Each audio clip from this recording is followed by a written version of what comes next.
ആശ്രയ FM 90 നാടിനൊപ്പം നാട്ടാർക്കൊപ്പം red carpet. Hi hello, welcome to red carpet. കൂടെയുള്ളത് ഞാൻ അച്ചു ആണ് കേട്ടോ. അപ്പൊ ദേ ഇന്ന് ഈ റെഡ് കാർപ്പറ്റിൽ എന്റെ കൂടെ ഒരു അടിപൊളി ആർട്ടിസ്റ്റ് ആണ് കേട്ടോ ഉള്ളത്. അപ്പോൾ ഇദ്ദേഹത്തിന്റെ പേര് പറഞ്ഞാൽ അറിയുന്നതിനേക്കാൾ കൂടുതൽ ഇദ്ദേഹത്തിന്റെ ശബ്ദത്തിൽ കൂടി നമുക്ക് എല്ലാവർക്കും വളരെ സുപരിചിതനായിട്ടുള്ള ഒരു കിടിലം ആർട്ടിസ്റ്റ് ആണ് കേട്ടോ നമ്മളുടെ കൂടെ ഉള്ളത്. യെസ്, എന്റെ കൂടെ ഉള്ളത് ഡബ്ബിംഗ് ആർട്ടിസ്റ്റ് ആണ് ഇദ്ദേഹം. മിമിക്രി ആർട്ടിസ്റ്റ് ആണ്. ഒരുപാട് പരസ്യ ചിത്രങ്ങളിൽ നമ്മളെ കൊണ്ട് സാധനം വാങ്ങാൻ പ്രേരിപ്പിച്ച ഒരുപാട് പരസ്യങ്ങളിൽ ശബ്ദം നൽകിയിട്ടുള്ള ആളാണ്. അപ്പോൾ നമുക്ക് അദ്ദേഹത്തിനെ വെൽക്കം ചെയ്യാം. ഹരിശ്രീ പ്രവീൺ ചേട്ടൻ. വെൽക്കം ചേട്ടാ, welcome to red carpet. Okay, thank you. എന്തൊക്കെയുണ്ട് ചേട്ടാ വിശേഷം? സുഖമായിട്ടിരിക്കുന്നോ? നല്ല വിശേഷം, സുഖമായിട്ടിരിക്കുന്നു. നല്ലതാണ്, ഒന്ന് കിടന്നുറങ്ങാം എന്നൊക്കെ വിചാരിച്ചായിരുന്നു. അപ്പോഴാണ് ഞാൻ പെട്ടെന്ന് എഴുന്നേറ്റത്. കാരണം ഇന്ന് ഇന്റർവ്യൂ പറഞ്ഞിട്ടുണ്ടല്ലോ നമ്മുടെ FM-ൽ എന്നോർത്ത്. അത് കാരണം സാധാരണയിൽ കൂടുതലായിട്ട് ഇത്തിരി ബേസ് ഒക്കെ ഉണ്ടാവും സൗണ്ടിൽ, ശബ്ദത്തിലല്ലേ? അതൊന്നും കുഴപ്പമില്ലടാ, നമ്മള് അതൊക്കെ അഡ്ജസ്റ്റ് ചെയ്ത് മുന്നോട്ട് പോവാം. ഓക്കെ. അപ്പൊ ചേട്ടൻ ഒരു മിമിക്രി ആർട്ടിസ്റ്റ് ആയിട്ടായിരുന്നു കരിയർ സ്റ്റാർട്ട് ചെയ്തിട്ടുണ്ടായിരുന്നത് അല്ലേ? അതെ. ശരിക്കും എങ്ങനെയാണ് ഈ മിമിക്രിയിലേക്ക് എത്തിപ്പെട്ടത്? മിമിക്രിയിലേക്ക് എത്തിപ്പെട്ടത് ശരിക്കും പറഞ്ഞാൽ അന്ന് നമ്മുടെ ടീനേജിലൊക്കെ നമ്മൾ ഏറ്റവും കൂടുതൽ അട്രാക്ട് ചെയ്തിട്ടുള്ള ഒരു കലാരൂപം തന്നെയായിരുന്നു മിമിക്രി. അത് അതിന്റെ കാരണക്കാര് എന്താ പറയാ, അബീൻ, ആദിർഷ അങ്ങനെയുള്ളവരൊക്കെ തന്നെയായിരുന്നു അതിനുള്ള കാരണക്കാര്. അങ്ങനെ നമ്മള് മിമിക്രി ഇഷ്ടപ്പെട്ടു, അങ്ങനെ മിമിക്രിയിലേക്ക് വന്നു. അപ്പൊ അങ്ങനെ മിമിക്രി അയാളോട് ഭയങ്കര ഇഷ്ടം തോന്നി. അങ്ങനെ അപ്പൊ നമുക്ക് അങ്ങനെ മിമിക്രി ട്രൂപ്പുകളിലൊക്കെ കയറി പറ്റുക എന്നൊക്കെ പറഞ്ഞാൽ വളരെ ബുദ്ധിമുട്ടാണ്. അപ്പൊ അതുകൊണ്ട് എന്താ വെച്ചിട്ടുണ്ടെങ്കിൽ നമ്മൾ ഒറ്റയ്ക്ക് തന്നെ മിമിക്രിയൊക്കെ അവതരിപ്പിച്ച് സ്റ്റേജുകളിൽ കയറി, പ്രൊഫഷണൽ അല്ലാത്ത ചില ചെറിയ വേദികളിലൊക്കെ കയറി, അങ്ങനെയാണ് മിമിക്രിയിലേക്ക് വരുന്നത്. ഓക്കെ. സ്കൂൾ കോളേജിലൊക്കെ പഠിക്കുന്ന സമയത്ത്? അതെ. സ്കൂളിലും ഒക്കെ ഉണ്ടായിരുന്നു. ഇപ്പം സ്റ്റേറ്റ് യൂത്ത് ഫെസ്റ്റിവലിനൊക്കെ പോയിട്ടുണ്ട്. അങ്ങനെ അവിടെ പ്രൈസ് കിട്ടിയിട്ടുണ്ട്. പിന്നെ കോളേജിൽ പഠിക്കുമ്പോൾ മഹാത്മാഗാന്ധി യൂണിവേഴ്സിറ്റിയില് 96, 97, 98 കലാലയ ദേവസ്വം ബോർഡ് കോളേജിലായിരുന്നു. ആ സമയത്തൊക്കെ ഇങ്ങനെ മിമിക്രിയൊക്കെ വിൻ ചെയ്തു. അപ്പൊ അങ്ങനെയൊക്കെ ആയി നിൽക്കുന്ന ഒരു നമ്മൾ ഒറ്റയ്ക്ക് പരിപാടി അവതരിപ്പിച്ച് നടക്കുന്ന സമയത്താണ് പിന്നീട് ട്രൂപ്പുകളിലേക്ക് നമുക്ക് ക്ഷണം വരികയും അങ്ങോട്ട് പോവുകയൊക്കെ ചെയ്തിട്ടുള്ളത്. ചേട്ടൻ ആദ്യം കൊച്ചിൻ കലാഭവനിലുണ്ടായിരുന്നു അല്ലേ? അതിനുശേഷമാണ് ഹരിശ്രീയിലോട്ട് വന്നത്, അങ്ങനെയായിരുന്നു? അതെ. ഞാൻ ആക്ച്വലി ശരിക്കും പറഞ്ഞാൽ എനിക്ക് നമ്മുടെ ഭയങ്കര വിദൂര സ്വപ്നങ്ങളിലൊന്നായിരുന്നു ഹരിശ്രീ, കലാഭവൻ അങ്ങനെയുള്ള ട്രൂപ്പുകളൊക്കെ. അപ്പൊ നമ്മൾ അതിന് മുമ്പ് എനിക്ക് ആദ്യമായിട്ട് ഓപ്പർച്യൂണിറ്റി കിട്ടിയത് ആലപ്പുഴയിൽ ഒരു മിമിക്സ് മീഡിയ എന്ന് പറഞ്ഞ ട്രൂപ്പ് ഉണ്ടായിരുന്നു. ആ മിമിക്സ് മീഡിയ എന്ന ട്രൂപ്പിലാണ് നമ്മൾ ആദ്യമായിട്ട് പോകുന്നത്. അങ്ങനെ അവിടെ നമ്മൾ ഒത്തിരി പ്രോഗ്രാംസ് കേരളത്തിലുള്ള ഒരുപാട് ജില്ലകളിലും പരിപാടിയൊക്കെ അവതരിപ്പിച്ച് അത് കഴിഞ്ഞിട്ട് ഒരു മാസത്തോളം മാത്രമാണ് ഞാൻ കലാഭവനിൽ ഉണ്ടായിരുന്നുള്ളൂ. കലാഭവനിൽ ഗാനമേളയുടെ ഇടയിൽ മിമിക്രി അവതരിപ്പിക്കാൻ വേണ്ടിയിട്ടായിരുന്നു ഞങ്ങൾ പോയിരുന്നത്. അത് അന്ന് നവാസ്, കലാഭവൻ നവാസ് അവരൊക്കെ മെയിൻ മിമിക്രി ട്രൂപ്പുകളിൽ അവരുടെ മിമിക്സ് പരേഡിലേക്ക് മാറിയ സമയത്ത് ഗാനമേളയുടെ ഇടയിൽ മിമിക്രി അവതരിപ്പിക്കാനായിട്ടുള്ള 3 മിമിക്സ് എന്ന് പറഞ്ഞൊരു പരിപാടി ഉണ്ടായിരുന്നു. അപ്പൊ ആ 3 മിമിക്സ് അവതരിപ്പിക്കാനായിട്ട് കലാഭവൻ മധു, കലാഭവൻ കബീർ, പിന്നെ ഞാനുമായിരുന്നു ഉണ്ടായിരുന്നത്. അപ്പോ എനിക്ക് അതുകൊണ്ട് തന്നെ ഒരു മാസം മാക്സിമം ഞാൻ ഉണ്ടായിട്ടുള്ളൂ അവിടെ. അപ്പോഴത്തേക്ക് എനിക്ക് വേറെ എന്തൊക്കെയോ കുറച്ച് തിരക്ക് വന്നിട്ട് ഞാൻ അവിടെ നിന്ന് പോരേണ്ടി വന്നു കലാഭവനിൽ. അങ്ങനെ അത് ഞാൻ കോളേജിൽ പഠിക്കുന്ന സമയത്തായിരുന്നു, 97 കാലഘട്ടത്തിലാണെന്ന് എനിക്ക് തോന്നുന്നു. അപ്പൊ അങ്ങനെ അവിടുന്ന് കലാഭവനിൽ നിന്ന് പോരേണ്ടി വന്നു.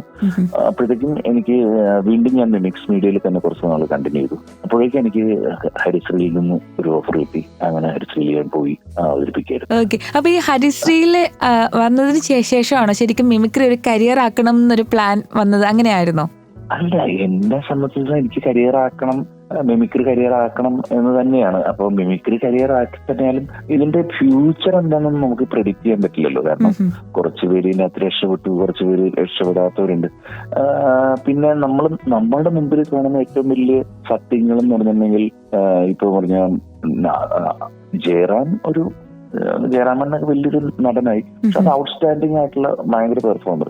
അല്ലാത്ത മിമിക്രിക്കാർ ആരൊക്കെ രക്ഷപ്പെട്ടു എന്ന് നോക്കുന്നത് മിമിക്രി പ്രൊഫഷണൽ ആയിട്ട് വേദിയിൽ അവതരിപ്പിക്കുന്ന ഏറ്റവും സൂപ്പർ സ്റ്റാർസ് എന്ന് പറഞ്ഞിട്ടുണ്ടെങ്കിൽ അബീൻ, ആദിർഷ, ദിലീപ് അങ്ങനെയുള്ള ലെജൻഡുകളാണ്. അപ്പൊ എന്നെ സംബന്ധിച്ചാൽ അവരുടെ അടുത്ത് വരെ ഒന്ന് എത്തുക എന്നുള്ളതായിരുന്നു എന്റെ ഏറ്റവും വലിയ സ്വപ്നങ്ങൾ.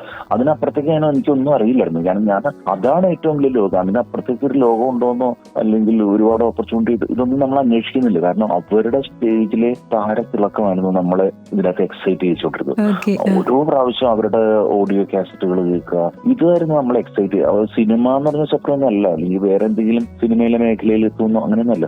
അബി, നാദിർഷ, ദിലീപ് അങ്ങനെയുള്ള ഒരു സ്റ്റേജിൽ കയറുന്ന ഇങ്ങനെ പ്രോഗ്രാം അവതരിപ്പിക്കുന്നതുകൊണ്ട്, എസ്പെഷ്യലി അബിക്കയുടെ ഒക്കെ. അപ്പം അവരായിരുന്നു എന്റെ മുമ്പിൽ സൂപ്പർ സ്റ്റാർസ്. അവരെ കണ്ടിട്ട് ഞാനെന്നല്ല, ഓൾമോസ്റ്റ് കേരളത്തിലെ 99% മിമിക്രിക്കാരും അതിന് തന്നെ വന്നിട്ടുള്ളവരായിരിക്കാം. 99 100% മിമിക്രിക്കാര് ഇവരെ കണ്ട് എക്സൈറ്റഡ് ആയിട്ടാണ് ഈ വന്നിട്ടുള്ളത്. അപ്പൊ അവരുടെ അടുത്തൊന്ന് പോവുക, അവരെ തൊടുക, അവരുടെ ഒന്ന് ഫോട്ടോ എടുക്കാനായിട്ട് നമുക്ക് പറ്റൂല, കാരണം നമ്മുടെ അന്ന് സെൽഫി മൊബൈലൊന്നും ഇല്ലാത്ത കാലം. ജസ്റ്റ് അവരുടെ അടുത്തൊന്ന് പോവുക, അവരോട് സംസാരിച്ചൊന്ന് മറ്റുള്ളവരോട് പോയി പറയുന്നത് തന്നെ ഭയങ്കര വലിയ വീരസ്ഥയായിട്ട് നമ്മൾ പറയുന്നത്. അതായിരുന്നു എന്നെ എക്സൈറ്റ് ചെയ്യിച്ചത്. അതുകൊണ്ട് തന്നെയാണ് ഞാൻ അത് തുടർന്നത്. അറ്റ് ദ സെയിം ടൈം ഈ വീട്ടിലേക്ക് എല്ലാവരും പറയും എന്ത് കാര്യത്തിനാണ് ഇങ്ങനെ വന്നത്. അപ്പൊ വീട്ടുകാർക്ക് ഇതൊന്നും അഡ്ജസ്റ്റ് ചെയ്യാൻ പറ്റില്ല, വീട്ടുകാർക്കും നാട്ടുകാർക്കും അഡ്ജസ്റ്റ് ചെയ്യാൻ പറ്റില്ല. കാരണം അവർക്കറിയാം ഇതുകൊണ്ടൊന്നും നടന്നാൽ വലിയ പൈസ ഒന്നും ഉണ്ടാക്കാൻ പറ്റില്ല, ജീവിക്കാൻ പറ്റില്ല. എസ്പെഷ്യലി ആ ഒരു കാലഘട്ടം എന്ന് പറഞ്ഞാൽ കലാകാരന്മാർക്കൊന്നും പ്രത്യേകിച്ച് ഒരു അവസരങ്ങളോ അല്ലെങ്കിൽ കല കൊണ്ട് രക്ഷപ്പെടുത്തവർ വളരെ കുറവായിരുന്നു. ഓക്കെ. അപ്പൊ വീട്ടില് കുടുംബത്തിനെ കുറിച്ച് പറയുകയാണെങ്കിൽ വീട്ടിൽ ആരൊക്കെയാ ഉള്ളത്? വീട്ടില് ഞാൻ മിമിക്രി നടത്തി ആരൊക്കെ ഉണ്ടായിരുന്നു എന്ന് പറയണോ ആരൊക്കെ ഉള്ളതെന്ന് പറയണോ? ഇപ്പൊ ആരൊക്കെ ഉണ്ട് വീട്ടില് കുടുംബം? ഇപ്പൊ നിലവില് അമ്മയുണ്ട്, എന്റെ വൈഫുണ്ട്, എനിക്കൊരു മോളുണ്ട്, ബ്രദറുണ്ട്, ഇങ്ങനെയൊക്കെയാണ് പോണത്. നേരത്തെ അച്ഛനുണ്ടായിരുന്നു. അച്ഛൻ ആയിരുന്നു എന്റെ മിമിക്രിയിലെ ഏറ്റവും വലിയ ഓപ്പോസിറ്റ് ആയിട്ട് നിന്ന ആളും അച്ഛനായിരുന്നു. പുള്ളി അതെ. പക്ഷെ എന്താ പറയാ, ഞാൻ ഈ ഒരു ഡബിങ് ആർട്ടിസ്റ്റ് വരെ എത്തിയതിൽ അച്ഛന്റെ പങ്ക് വളരെ വലുതാണ്. കാരണം അച്ഛൻ സൈലന്റ് ആയിട്ട് പുള്ളിയുടെ ഒരു സപ്പോർട്ട് ഉണ്ടായിരുന്നു. എന്നാലും പ്രത്യക്ഷത്തിൽ പുള്ളിക്കും ഭയങ്കര എതിർപ്പായിരുന്നു. ഞാനൊരു ഗവൺമെന്റ് ജോലിക്കാരനാകണം എന്നൊക്കെ തന്നെയായിരുന്നു. പക്ഷെ അതൊന്നും നടന്നില്ല. പക്ഷെ എന്നാലും അതിനേക്കാൾ അല്ലെങ്കിൽ അതേപോലെ തന്നെ ഒരു മികച്ച ജീവിത നിലവാരം പുലർത്താൻ എനിക്ക് സാധിച്ചു എന്നുള്ളതിൽ ഒരു അഭിമാനമുണ്ട് അച്ഛന്റെ കാലശേഷം അച്ഛനുള്ളപ്പോൾ. അതെ, തീർച്ചയായിട്ടും. എപ്പോഴും അച്ഛന്മാർക്കല്ലെങ്കിലും ആ ഒരു സേഫ് സോണിലേക്ക് നമ്മൾ പോകണം എന്നാണല്ലോ ആഗ്രഹം. റിസ്ക് എടുക്കുന്നതിനെ അവർ അത്രയ്ക്ക് ഇങ്ങോട്ട് സപ്പോർട്ട് ചെയ്യണമെന്നില്ല. അതെ. അല്ല, ഞാനും അതിനകത്ത് വിഭിന്നല്ല. കാരണം ഞാൻ എന്റെ മോള് ഡബിങ് ആർട്ടിസ്റ്റ് ആവുന്നൊക്കെ ആയിരുന്നു ഞാൻ എന്റെ ചെറുപ്പത്തിൽ വിചാരിച്ചു. അപ്പൊ ഞാൻ അവളോട് അത് ഇത് എന്നൊക്കെ പറഞ്ഞാൽ അങ്ങനെ കാണിച്ചു കൊടുക്കും. അപ്പൊ അവളെ കൊണ്ട് എന്റെ സ്റ്റുഡിയോയിൽ കൊണ്ടുപോകുകയൊക്കെ ചെയ്യും. പക്ഷെ കൊച്ചു വലുതായപ്പോ കൊച്ചു സൈക്കോളജി പഠിക്കാനായിട്ട് പോയി കളഞ്ഞു. നമ്മുടെ പ്രതീക്ഷ അവിടെ അസ്തമിച്ചു അല്ലേ? അല്ല, പ്രതീക്ഷയല്ല. നമ്മളെ മനസ്സിലാകുന്നത് നമ്മൾ ഭയങ്കരമായിട്ട് എക്സൈറ്റഡ് ആവണം. അതുകൊണ്ട് പിള്ളേർ എക്സൈറ്റഡ് ആവണമെന്ന് നമ്മൾ വാശി പിടിക്കുന്നത്. അതെ, തീർച്ചയായിട്ടും. അതെ. മിമിക്രി ആർട്ടിസ്റ്റിൽ നിന്ന് ഡബിങ് ആർട്ടിസ്റ്റിലേക്കുള്ള ഒരു ചേഞ്ച് എപ്പോഴായിരുന്നു? അത് ഞങ്ങൾ ഇവിടെ എറണാകുളത്തായിരുന്നു ഇഷ്ടമാതിരി സ്റ്റുഡിയോസ് ഉണ്ട്. അപ്പം ഞങ്ങൾ ഈ പറഞ്ഞ കാലയളവിൽ തന്നെ അബിക്കയും നാദിർഷയും എല്ലാവരുമായിട്ട് പരിചയങ്ങളായി ഒന്നിച്ച് പ്രോഗ്രാംസ് വരെ നടത്താനായിട്ട് സാധിച്ചിട്ടുണ്ട്. പല വേദികളിൽ റെഗുലറായിട്ടല്ല എങ്കിൽ പോലും ഒന്നിച്ച് കാസറ്റ് വർക്കുകളിലെല്ലാം പങ്കെടുക്കാനായിട്ട് സാധിച്ചിട്ടുണ്ട്.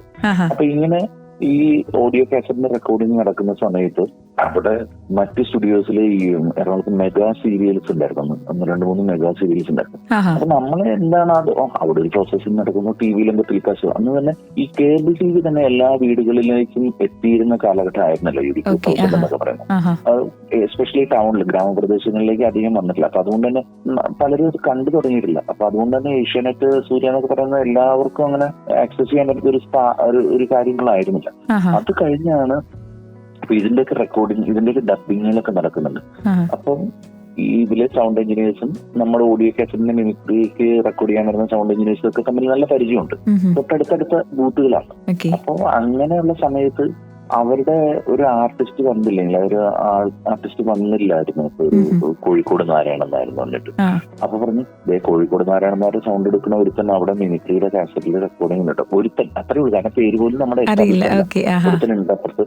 വേണമെങ്കിൽ അവനെ കൊണ്ടൊക്കെ വേണമെങ്കിൽ നമുക്കിത് ഈ പുള്ളി വരാത്ത ദിവസമായി ചെയ്യിച്ചു വിടാട്ടോ. കാരണം അവര് വേറെ ഏതൊരു ശബ്ദം ഉപയോഗിച്ച് ഇങ്ങനെ ഡബ് ചെയ്തു അപ്പം ഇതേപോലത്തെ ശബ്ദത്തിലേക്ക് വേണമെങ്കിൽ ചെയ്യുന്ന ഒരാളിട്ടോ അന്നൊന്ന് ട്രൈ ചെയ്യണം. ഉച്ചയ്ക്ക് ഒന്ന് അയാളോട് വരാൻ പറയാമെന്ന് വെച്ചു. അങ്ങനെ ഉച്ചയ്ക്ക് ഒന്ന് ഡബ് ചെയ്തു.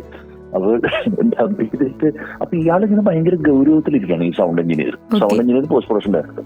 അപ്പൊ എന്നോട് ഒരു എപ്പിസോഡ് ഡബ് ചെയ്യാൻ പറഞ്ഞു. ഞാനൊരു എപ്പിസോഡ് പുഷ്പം പോലെ നമ്മൾ മിമിക്രിക്ക് ഓൾറെഡി മറ്റേ ഇമിറ്റേറ്റ് ചെയ്യുന്ന ഒരു ആളായിരുന്നു നാരായണൻ. അപ്പൊ അത് ചുമ്മാ നമുക്ക് വളരെ ഈസി ആയിട്ട് തന്നെ ഉൾക്കൊണ്ട് ഈസിനെസ് എന്നല്ല പറയാം, ആസ്വദിക്കാൻ എനിക്ക് അത്ര ഇഷ്ടമുള്ള ഒരു ആക്ടറാണ് അദ്ദേഹം. അപ്പൊ അങ്ങനെ ഞാൻ ആസ്വദിച്ച് പുള്ളിക്കൊണ്ട് ഡബ്. ഇവരിങ്ങനെ തമ്മിൽ നോക്കുന്നതല്ലാതെ ഒരു അക്ഷരം എന്നോട് പറയുന്നുമില്ല. ഭയങ്കര ഗൗരവത്തിലിരിക്കുന്നു ഈ സൗണ്ട് എഞ്ചിനീയറും പോസ്റ്റ് പ്രൊഡക്ഷൻ ഡയറക്ടറും. അത് കഴിഞ്ഞിട്ട് ഞാൻ ചോദിച്ചു, അത് കഴിഞ്ഞ് പോയി. അപ്പൊ ഞാൻ അപ്പുറത്തെ സ്റ്റുഡിയോയിലെ സൗണ്ട് എഞ്ചിനീയറോട് ഞാൻ പോയി ചെയ്തിട്ടുണ്ടായിരുന്നു. അമ്മമാർക്ക് ഇഷ്ടപ്പെട്ടോ ഇല്ലെന്നൊന്നും എനിക്കറിയില്ല. ആരും ചിരിക്കുന്നു ഒന്നും കണ്ടില്ലായിരുന്നു, ഒന്നും ഒരു റെസ്പോൺസും ഉണ്ടായിരുന്നില്ല. ഇത് കഴിഞ്ഞിട്ട് 2 ദിവസം കഴിഞ്ഞിട്ട് പിന്നെയും വിളിച്ചു എന്നെ ഡബിങ്. കഴിഞ്ഞിട്ട് പിന്നെ ഇവരായിട്ട് കമ്പനി. അപ്പൊ ഞാൻ ശ്രീജേഷ് എന്ന് പറഞ്ഞൊരു പയ്യനുണ്ടായിരുന്നു, പിന്നെ ഒരു സൗണ്ട് എഞ്ചിനീയർ. അപ്പൊ ഞാൻ നിങ്ങൾ എന്താണ് എന്നെ കണ്ടിട്ട് ഇങ്ങനെ ഗൗരവട്ടെ, നീ എന്തും മാങ്ങാത്തിൽ എന്ത് കറക്റ്റായിട്ട് ചെയ്യണത്, ഇങ്ങനെയാണോ ഇത് ചെയ്യണമെന്ന് കൊടുത്ത അത്ഭുതത്തിൽ ഞങ്ങൾ അവര് വണ്ടടിച്ചിരിക്കുക. ഞാൻ പേടിച്ച് നീ എന്ത് ചെയ്തില്ലെന്ന് ഓർത്ത് അവര് വണ്ടടിച്ചിരിക്കാൻ. ഓക്കെ, ഇപ്പോഴാണ് എനിക്ക് ശ്വാസം നേരെ പോണത്. കാരണം എനിക്കിങ്ങനെ മുമ്പിൽ ഒരാൾ ടെൻഷൻ അടിച്ചത് ഭയങ്കര ഗൗരവത്തിലേക്ക് ഇരിക്കുന്ന കണ്ടു കഴിഞ്ഞാൽ എനിക്ക് പിന്നെ ഒന്നും വരില്ല. അപ്പൊ ഞാനത് പറഞ്ഞു നിങ്ങൾക്ക്. അങ്ങനെ ആ സൗണ്ട് ഈ സീരിയലിനെയൊക്കെ ഡബ് ചെയ്തു. അങ്ങനെ പല പല പല ആർട്ടിസ്റ്റുകൾ വരാതിരിക്കുമ്പോ അവർക്ക് വേണ്ടിയിട്ട് ഡബ് ചെയ്യലായിരുന്നു എന്റെ മെയിൻ പരിപാടി. അങ്ങനെ പകരക്കാരനായിട്ട് ഇപ്പൊ പൂജപ്പുര രവിച്ചേട്ടൻ വരാത്ത സമയം എന്ന് പറഞ്ഞൊരു സീരിയലില്. അപ്പൊ പിന്നെ അതുപോലെ MS തൃപ്പൂണിത്തുറ വരാതിരിക്കുമ്പോ മറ്റു സീരിയലില് ഇങ്ങനെ പലർക്കും പകരക്കാരനായിട്ട് ഞാൻ ഡബ് ചെയ്തിട്ടുണ്ട്. അങ്ങനെയാണ്. അപ്പൊ ഞാൻ അതൊക്കെ സത്യം പറഞ്ഞാൽ അവരെയൊന്നും സ്റ്റേജിൽ റെഗുലറായിട്ട് ഇമിറ്റേറ്റ് ചെയ്യുന്നവരായിരുന്നില്ല. പക്ഷെ ഈ ഡബിങ് വരുമ്പോ ആ മൂമെന്റിൽ നമുക്ക് ഇവരെ ഇമിറ്റേറ്റ് ചെയ്യുക, ഡബ് ചെയ്യുക. അങ്ങനെയായിരുന്നു എന്റെ പരിപാടി. അങ്ങനെ കുറെ ഡബിങ്ങുകളാണ് ചെയ്തത്. അത് കഴിഞ്ഞിട്ടാണ് ഞാൻ മനസ്സിലാക്കിയത് അപ്പൊ ഇൻകം കറക്റ്റ് ആയിട്ട് അതിന്റെ അകത്ത് കിട്ടാൻ തുടങ്ങി, നമുക്ക് നല്ല അപ്രിസിയേഷൻ കിട്ടാൻ തുടങ്ങി. പിന്നെ എന്റെ സ്വന്തം ശബ്ദം എനിക്ക് അങ്ങനെ കൊടുക്കേണ്ടി വരില്ലായിരുന്നു. എല്ലാം ഏജ്ഡ് ആയിട്ടുള്ള ആൾക്കാര് അല്ലെങ്കിൽ എന്റെ മിമിക് ചെയ്ത് വേറെ ശബ്ദം. അപ്പൊ അതുകൊണ്ട് തന്നെ എന്റെ ശബ്ദം അങ്ങനെ അധികം എസ്റ്റാബ്ലിഷ് ആയിട്ടില്ലായിരുന്നു. അത് കഴിഞ്ഞിട്ടാണ് പിന്നീട് പരസ്യ ചിത്രങ്ങളിലായിരുന്നു എന്റെ കൂടുതൽ പിന്നെ സൗണ്ട് തോന്നുന്നത്. അങ്ങനെയാണ് അവിടുന്ന് സൗണ്ട് എസ്റ്റാബ്ലിഷ് ആയിട്ട് പോകുന്നത്. അപ്പൊ ആദ്യം ചെയ്ത പരസ്യചിത്രം ഏതാന്ന് ഓർമ്മയുണ്ടോ? ആദ്യം ചെയ്തതും ഒരു റേഡിയോയ്ക്ക് വേണ്ടിയിട്ടുള്ള പരസ്യം, ഉദ്യാനപാലകൻ എന്ന് പറഞ്ഞ ഒരു സിനിമയുടെ പരസ്യമായിരുന്നു. ഈ ഓൾ ഇന്ത്യ റേഡിയോയിലൊക്കെ സിനിമയുടെ പരസ്യങ്ങൾ ഒരുപാട് വരും. അപ്പം ഉദ്യാനപാലകൻ സിനിമയുടെ പരസ്യം വരുന്ന സമയത്ത് ഒരു ഹർത്താൽ ദിവസമായിരുന്നു. അപ്പൊ അന്ന് ഞങ്ങൾ ഇങ്ങനെ ഹരിശ്രീ സ്റ്റുഡിയോയിലുണ്ടായിരുന്നു. ഹരിശ്രീക്ക് ഒരു സ്റ്റുഡിയോ ഉണ്ടായിരുന്നു.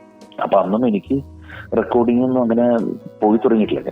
ഞാനിത് ഡബിങ് ആർട്ടിസ്റ്റ് ആവുന്നതിന് മുമ്പുള്ള ഒരു കഥയായിട്ട് ഡബിങ് ആർട്ടിസ്റ്റ് ആവുന്നതിന് മുമ്പ് ഞാൻ ചെയ്തിട്ടുള്ളത് പരസ്യങ്ങളിലാണ്. അപ്പൊ ഈ അതിനു മുമ്പ് ഈ ഉദ്യാനപാലകൻ സിനിമയുടെ ഈ റെക്കോർഡിംഗ് കിട്ടുന്നതിന് മുമ്പൊരു ഭൂതകാലം കൂടിയുണ്ട്. അതായത് ഞാൻ ഈ പരിപാടി അവസാനിപ്പിച്ചേക്കാൻ, എനിക്ക് ഒരിക്കലും ഡബ് ചെയ്യാൻ പറ്റില്ല എന്ന് വിചാരിച്ചൊരു കാലഘട്ടം ഉണ്ടായിരുന്നു. ആ കാലഘട്ടം അതിനെ കൂടി പറഞ്ഞിട്ട് ഉദ്യാനപാലനിലേക്ക് വരുന്നതല്ലേ നല്ലത്? തീർച്ചയായിട്ടും നമുക്ക് അതൊക്കെ കേൾക്കാനാണ് നമ്മളിങ്ങനെ കാത്തിരിക്കുന്നത്.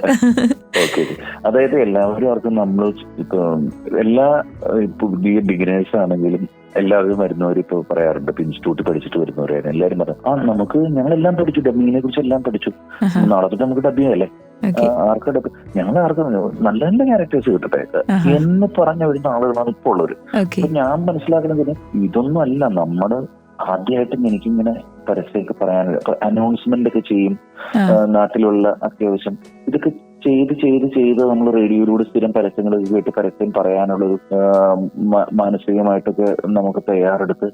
അപ്പൊ അങ്ങനെ വരുമ്പോൾ എറണാകുളത്തെ ഏറ്റവും വലിയ ഏജൻസി എന്ന് പറഞ്ഞിട്ടുണ്ടെങ്കിൽ ക്ലൗഡ്സ് എന്ന് പറഞ്ഞൊരു ഏജൻസിയാണ്. ക്ലൗഡ്സ് എന്ന് പറഞ്ഞ ഏജൻസിയിൽ ഒരുപാട് പ്രാവശ്യം ചാൻസ് ചോദിച്ച് ഒരു കാര്യം ചെയ്തു, ഇന്ന ദിവസം റെക്കോർഡിംഗ് നടക്കുന്നുണ്ട്, നിങ്ങളുടെ വോയിസ് എങ്ങനെയുണ്ട് നോക്കാനായിട്ട് നിങ്ങൾ ഇന്ന സ്റ്റുഡിയോയിൽ വരുമെന്ന് പറഞ്ഞു. അപ്പൊ അങ്ങനെ ഞാൻ അവിടെ സ്റ്റുഡിയോയിൽ ചെല്ലുകയെന്ന് തന്നെ പറഞ്ഞിട്ട്. അപ്പൊ അവിടെ ചെല്ലുമ്പോൾ നമുക്ക് കാണുന്ന കാഴ്ച വെച്ചിട്ടുണ്ടെങ്കിൽ അന്ന് എനിക്ക് തോന്നുന്നത് വിമ്മി മറിയം ജോർജ് എന്നൊരു സൂപ്പർ ഡബിങ് ആർട്ടിസ്റ്റ്. ഇപ്പൊ പുള്ളിക്കാരത്തേക്ക് ഒരുപാട് അവാർഡുകളൊക്കെ കിട്ടിയിട്ടുള്ള മെയിൻ സ്ട്രീമിലുള്ള ഡബിങ് ആർട്ടിസ്റ്റാണ് പുള്ളിക്കാരിയും. പിന്നെ ഒരു സണ്ണി എന്ന് പറഞ്ഞൊരു ചേട്ടനുണ്ട്. ഇവരുടെ ശബ്ദമായിരുന്നു തിയേറ്ററുകളിലും റേഡിയോയിലൊക്കെ എപ്പോഴും മുഴങ്ങി കേട്ടുകൊണ്ടിരുന്ന ശബ്ദം. അപ്പോ അത് ഡബ് ചെയ്യുന്ന സ്പൂളിലാണ്, കറങ്ങുന്ന സ്പൂളിലാണ് റെക്കോർഡിംഗ് നടക്കുന്നത്. ഇങ്ങനെ കറങ്ങുന്ന സ്പൂളിൽ റെക്കോർഡിംഗ് നടക്കുമ്പോൾ ഞാൻ നോക്കുമ്പോൾ ഈ സണ്ണി ചേട്ടൻ എന്ന് പറഞ്ഞിട്ടുണ്ടെങ്കിൽ ഒരു എന്താ പറയാ ഒരു നല്ല അടിപൊളി ബേസ് ഉള്ള ശബ്ദമാണ്. അടിപൊളി ബേസ് ഉള്ള ശബ്ദം. അതുപോലെ വിമ്മി വളരെ സ്വീറ്റ് ആയിട്ട് നല്ല അടിപൊളിയായിട്ട് മോഡുലേറ്റ് ചെയ്ത് പറയുന്നു. ഇത് രണ്ടുപേരും നിന്ന് ഇങ്ങനെ പരസ്യങ്ങൾ കെട്ടുകണക്കിന് പേപ്പറുകൾ ഇങ്ങനെ കൊണ്ടുവയ്ക്കുന്നു, പട്ടാന്ന് പറഞ്ഞിട്ട് ഇവരിങ്ങനെ റെക്കോർഡ് ചെയ്യുന്നു. ഒരു കറക്ഷൻ പോലും അവർക്ക് ഒരു റീടേക്ക് പോലും ആവശ്യമില്ല. അവർക്ക് തോന്നിയിട്ട് ഒന്നുകൂടി പോവാട്ടോ എന്ന് പറയുമ്പോൾ മാത്രമേ ഉള്ളൂ. എല്ലാവരും വളരെ എക്സൈറ്റഡ് ആയിട്ട് ഇങ്ങനെ നോക്കി നിൽക്കുമ്പോൾ ഇവരിങ്ങനെ റെക്കോർഡിങ് പോയിക്കൊണ്ട് ആ സമയത്താണ് ഞാൻ അങ്ങോട്ട് കയറി ചെല്ലണം. ഞാൻ ഇത് കണ്ടുകൊണ്ടാണ് ഞാൻ ചെല്ലണത്. എന്റെ കംപ്ലീറ്റ് ധൈര്യവും അതോടുകൂടി ചോർന്നു പോവാം. കാരണം ഞാൻ നോക്കുമ്പോൾ സണ്ണി ചേട്ടന് ഇത്ര ബേസ് എനിക്ക് ഉണ്ടാവില്ല, ഉറപ്പാണ്. എന്നെ പുറകോട്ട് വലിക്കുന്ന കാര്യം. അപ്പൊ അയ്യോ ദൈവമേ, ഞാനവിടെ പോയി പറയും എനിക്ക് ഒട്ടും ബേസ് ഉണ്ടാവില്ല, ഒട്ടും ഇതുണ്ടാവില്ല, എന്റെ സൗണ്ട് തുറക്കാൻ പോവില്ല, അങ്ങനെ ഒരു പേടിച്ചു നിൽക്കും. ഒരു കാര്യം ചെയ്യും, നമുക്ക് ആ പയ്യെന്നല്ല മറ്റേ പ്രവീൺ, അതെ മോനെ ഒരു സാധനമുണ്ട് നമുക്കൊന്ന് പറഞ്ഞു നോക്കാട്ടോ. അപ്പൊ എന്നെ സണ്ണിച്ചേട്ടനോട് സിഗരറ്റ് വലിക്കാനോ അങ്ങനെ എന്തോ കാര്യത്തിന് പുറത്തോട്ട് പോയി, എനിക്ക് അറിയില്ല കേട്ടോ സിഗരറ്റിനാണ് എന്താ. അപ്പൊ ഒന്ന് ആ സണ്ണിയുടെ മയക്കുന്നത് താത്തി വെച്ച് കൊടുത്ത് പ്രവീണ് ഞാനങ്ങനെ ചെല്ലിക്കണം. കോമ്പിനേഷൻ ആണ് റെക്കോർഡിങ് പോകുന്നതൊക്കെ, ഇന്നത്തെ പോലെ ഒറ്റയ്ക്കല്ല. അങ്ങനെ നിൽക്കുന്നു, അങ്ങനെ ഞാൻ നിൽക്കുന്നു. അപ്പൊ എനിക്ക് തോന്നുന്നത് ഏതൊരു കാറിന്റെ ലോണിന്റെ എന്റെ പരസ്യമാണ് ഫിനാൻസ്. സ്വന്തമായ ഒരു കാർ ഏതൊരാളുടെയും സ്വപ്നം, ഈ സ്വപ്നം സാക്ഷാത്കരിക്കാൻ ഇതാ വരുന്നു മറ്റേ മറിച്ച് അങ്ങനെ എന്തോ കമ്പനിയുടെ പേരാണ്. അതിൻ്റെ അകത്ത് അപ്പുറത്തേക്ക് മറ്റേ വിമ്മിയും സപ്പോർട്ടീവായിട്ട് പറയുന്നുണ്ട്. വിമ്മി അവിടെ നിൽക്കുന്നു, ഞാനിപ്പോൾ നിൽക്കുന്നു, പേപ്പർ ഉണ്ട് കൈ കിട്ടുന്നു. അപ്പൊ ഞാൻ ഈ മോഡുലേഷൻ സ്വന്തമായൊരു കാറ്. അപ്പൊ ഇന്നിപ്പോ വേണമെങ്കിൽ ഇന്ന് നിങ്ങൾ കേൾക്കുന്നത് ഇതായിരുന്നു, സ്വന്തമായൊരു കാർ ഏതൊരാളുടെയും സ്വപ്നം, ഈ സ്വപ്നം സാക്ഷാത്കരിക്കാൻ. ഇതാണ് ഇപ്പൊ നമ്മുടെ ഇപ്പൊ കേൾക്കുന്ന. ഇതല്ലായിരുന്നു എന്റെ കേട്ടോണ്ടത്. ഇത് കേൾക്കുമായിരുന്നു, പക്ഷെ ഇത് കേൾക്കാതെ ഇതിന്റെ മുകളിൽ എന്റെ ടെൻഷൻ കാരണം വന്നു വീണ ഒരു ശബ്ദം ഉണ്ടായിരുന്നു. ആ ശബ്ദം ഇങ്ങനെയാണ്, സ്വന്തമായൊരു കാർ ഏതൊരാളുടെ സ്വപ്നം, ആ സ്വപ്നം അത് ഈ തോന്നായിരുന്നു എനിക്ക് തോന്നുന്നു. സ്വന്തമായൊരു കാർ ഏതൊരാളുടെ സ്വപ്നം. കാരണം എന്റെ മുന്നിൽ പേടി, ഇതിനകത്ത് മുഴുവൻ ഇതിലെ വികാരങ്ങൾ തന്നെ മൊത്തം പേടിയാണ്. ഈ പേടി മൊത്തം കൂടി മിക്സ് ആയിട്ടാണ് ഈ ശബ്ദം പുറത്തേക്ക് വന്നത്. അപ്പൊ എനിക്ക് തന്നെ പുച്ഛവും അറപ്പൊക്കെ തോന്നാണ് എന്റെ ശബ്ദം കേട്ടിട്ട്. ഭയങ്കര ബുദ്ധിമുട്ട് വന്നു അതിന്റെ. ഇപ്പൊ വിമ്മി വളരെ രസമായിട്ട് വിമ്മി പുള്ളിക്കാരി എന്താണോ ചെയ്യുന്ന ആ ജോലിയിൽ മാത്രം കോൺസെൻട്രേറ്റ് ചെയ്ത്, അല്ലാതെ എന്നെ കറക്റ്റ് ചെയ്യാനോ ഒന്നും വരുന്നില്ല പുള്ളിക്കാരി. ഭയങ്കര പോസിറ്റിവിറ്റി ആയിട്ടോ അവര്. പക്ഷെ അവര് ചെയ്യുന്നു. പക്ഷെ എനിക്ക് ആ ഒരു ഓറയുടെ മുമ്പിൽ നിൽക്കാൻ പറ്റുന്നില്ല. അപ്പൊ ഞാൻ ഇങ്ങനെ തേഞ്ഞൊട്ടിക്കൊണ്ടിരിക്കുകയാണ് ആ സ്റ്റുഡിയോന്റെ അകത്ത്. അപ്പൊ എന്നാ ആരും എന്നെ ചീത്ത പറയുന്നില്ല, ഒന്നും ചെയ്യുന്നില്ല. അന്ന് റെക്കോർഡിസ്റ്റ് ഒക്കെ ഉണ്ടോ, ലാൽ ചേട്ടനെ കൂടെ ചേട്ടൻ, അപ്പൊ ഇപ്പോഴും ചേട്ടനൊക്കെ. അപ്പൊ ഇവരൊക്കെ ഉണ്ട്, ആരും എന്നൊന്നും പറയുന്നില്ല. അപ്പൊ സണ്ണി ചേട്ടൻ അപ്പുറത്തൊന്ന് നിൽക്കുന്നു, നമുക്കന്ന് ബാക്കി തീർക്കാല്ലേ എന്നൊക്കെ. അതൊക്കെ ഞാൻ അവിടുന്ന് വലിയ എന്റെ വിളിച്ച ചേട്ടന്റെ അടുത്ത് അതൊക്കെ വന്ന് നിൽക്കുന്നു. മോനെ അത് നമുക്ക് ഒന്നുകൂടി ഉച്ച കഴിഞ്ഞിട്ട് ഒരു എനർജി വന്നില്ല മോനെ, നമുക്കൊന്ന് ഉച്ച കഴിഞ്ഞിട്ട് നമുക്ക് ഭക്ഷണമൊക്കെ കഴിച്ചിട്ട് ഒന്നും കൂടി നോക്കാട്ടോ. അവിടുത്തെ ടോമി ചേട്ടൻ പറയുന്നു, മറ്റേ ഫ്രാൻസ് ചേട്ടൻ, ഇങ്ങനെയുള്ള 2 ചേട്ടന്മാരുണ്ട്, അവരാണ് ക്ലൗഡ്സിന്റെ ആൾക്കാർ. അപ്പൊ ഇവരൊക്കെ ഇങ്ങനെ പറയുന്നു. അപ്പൊ ശരിയെന്ന് പറയുമ്പോ ഞാനിങ്ങനെ നിൽക്കും. അപ്പൊ ഞാൻ പറയാ, ഞാൻ എന്നോട് എന്ന് പറയാ, തീർന്നടാ, നീ തീർന്നു, ഇതുകൂടി നീ തീർന്നു, നീ എന്തിനാണ് ഇനി ഇതാന്ന് പറഞ്ഞ നടത്താൻ? എന്തെങ്കിലും വല്ല പണിക്ക് പോകും, വല്ല ഫാക്ടറിയിലോ എന്തെങ്കിലും പോയി തൊലയുന്നേ, നിനക്ക് പറ്റുന്ന പരിപാടിയല്ലാന്ന് എന്റെ മനസ്സാക്ഷി എന്നോട് ഇങ്ങനെ, ഞാനും എന്റെ മനസ്സാക്ഷി കൂടി എന്നെ ഇങ്ങനെ കൊന്നുകൊണ്ടിരിക്കാം. എന്നിട്ട് ഞാൻ താഴത്തേക്ക് ഇറങ്ങി വന്നു. ഊണ് കഴിക്കാനോ പിന്നീട് ഒരിക്കലും ആ സ്റ്റുഡിയോയിൽ അങ്ങോട്ട് പോകാനോ ഒരിക്കലും എന്റെ മനസ്സനുവദിക്കുന്നില്ല. നേരെ താഴത്ത് വന്നിട്ട് ചെയ്ത പരിപാടി എന്താ പറയാ, അപ്പൊ എല്ലാരും ബേസ് കിട്ടണമെങ്കിൽ സിഗരറ്റ് വലിക്കണം എന്നാണ് പറഞ്ഞേക്കാം. സിഗരറ്റ് വേണ്ട, ബേസ് കിട്ടിയില്ലെങ്കിലും കുഴപ്പമില്ല, കുറച്ച് സിഗരറ്റ് വലിച്ചേക്കാന്ന് പറഞ്ഞ് താഴത്ത് വന്നിട്ട് ഒരു പാക്കറ്റ് സിഗരറ്റ് മേടിച്ചിട്ട് അതിലര പാക്കറ്റ് ഞാൻ ആ മൂലയ്ക്ക് മാറി നിന്ന് ഒരു അരമണിക്കൂർ കൊണ്ട് തീർത്ത് കഴിഞ്ഞിട്ട് ബാക്കി മടക്കി പോക്കറ്റിലേക്ക് ഇട്ട് ആരോടും പറയാണ്ട്, എന്നാൽ വീട്ടിലേക്ക് സിഗരറ്റ് കൊണ്ടുവരാൻ പറ്റില്ല എന്നൊരു പ്രായത്തിൽ. എന്നിട്ട് എങ്ങനെയൊക്കെ അതുകൊണ്ട് കളയോ എന്തോ ചെയ്തു. എന്നിട്ട് നേരെ അടുത്ത ബസ്സിൽ പിടിച്ച് വീട്ടിലെത്തി കഴിഞ്ഞിട്ട് വായൊക്കെ സോപ്പിട്ട് കഴുകി അയൽക്കാരൊക്കെ വന്നുമ്പ് അത് കഴിഞ്ഞിട്ട് ആരോടും പറയുന്നുണ്ട് ഇനി ഒരിക്കലും നേരെ. അന്ന് റൂമിൽ കയറി കടകടക്കില്ല, അങ്ങനത്തെ പരിപാടിയൊന്നും ഇല്ല ഇന്നത്തെ പോലെ പിള്ള. അന്നഞ്ചിൽ ഒറ്റയ്ക്ക് എവിടെയും കൊടുത്തു, ഒരിക്കലും എന്നെ ഡബിങ് നടക്കില്ല, ഒരിക്കലും ചെയ്യാൻ പറ്റില്ല എന്നുള്ള രീതിയിൽ കഷ്ടപ്പെട്ട് ആരോടും വിഷമം പറയാനും പറ്റില്ല. കാരണം അങ്ങനെ ഓൾറെഡി വീട്ടിൽ നിന്ന് ഈ പരിപാടിക്കൊന്നും പോകരുതെന്ന് പറഞ്ഞേക്കണം. അപ്പൊ അമ്മോടും അച്ഛനോടും ഒന്നും പറയാൻ പറ്റില്ല. പിന്നെ ബ്രദർ ആണെങ്കിൽ അങ്ങനെ ഇത് സപ്പോർട്ടീവൊന്നുമല്ല.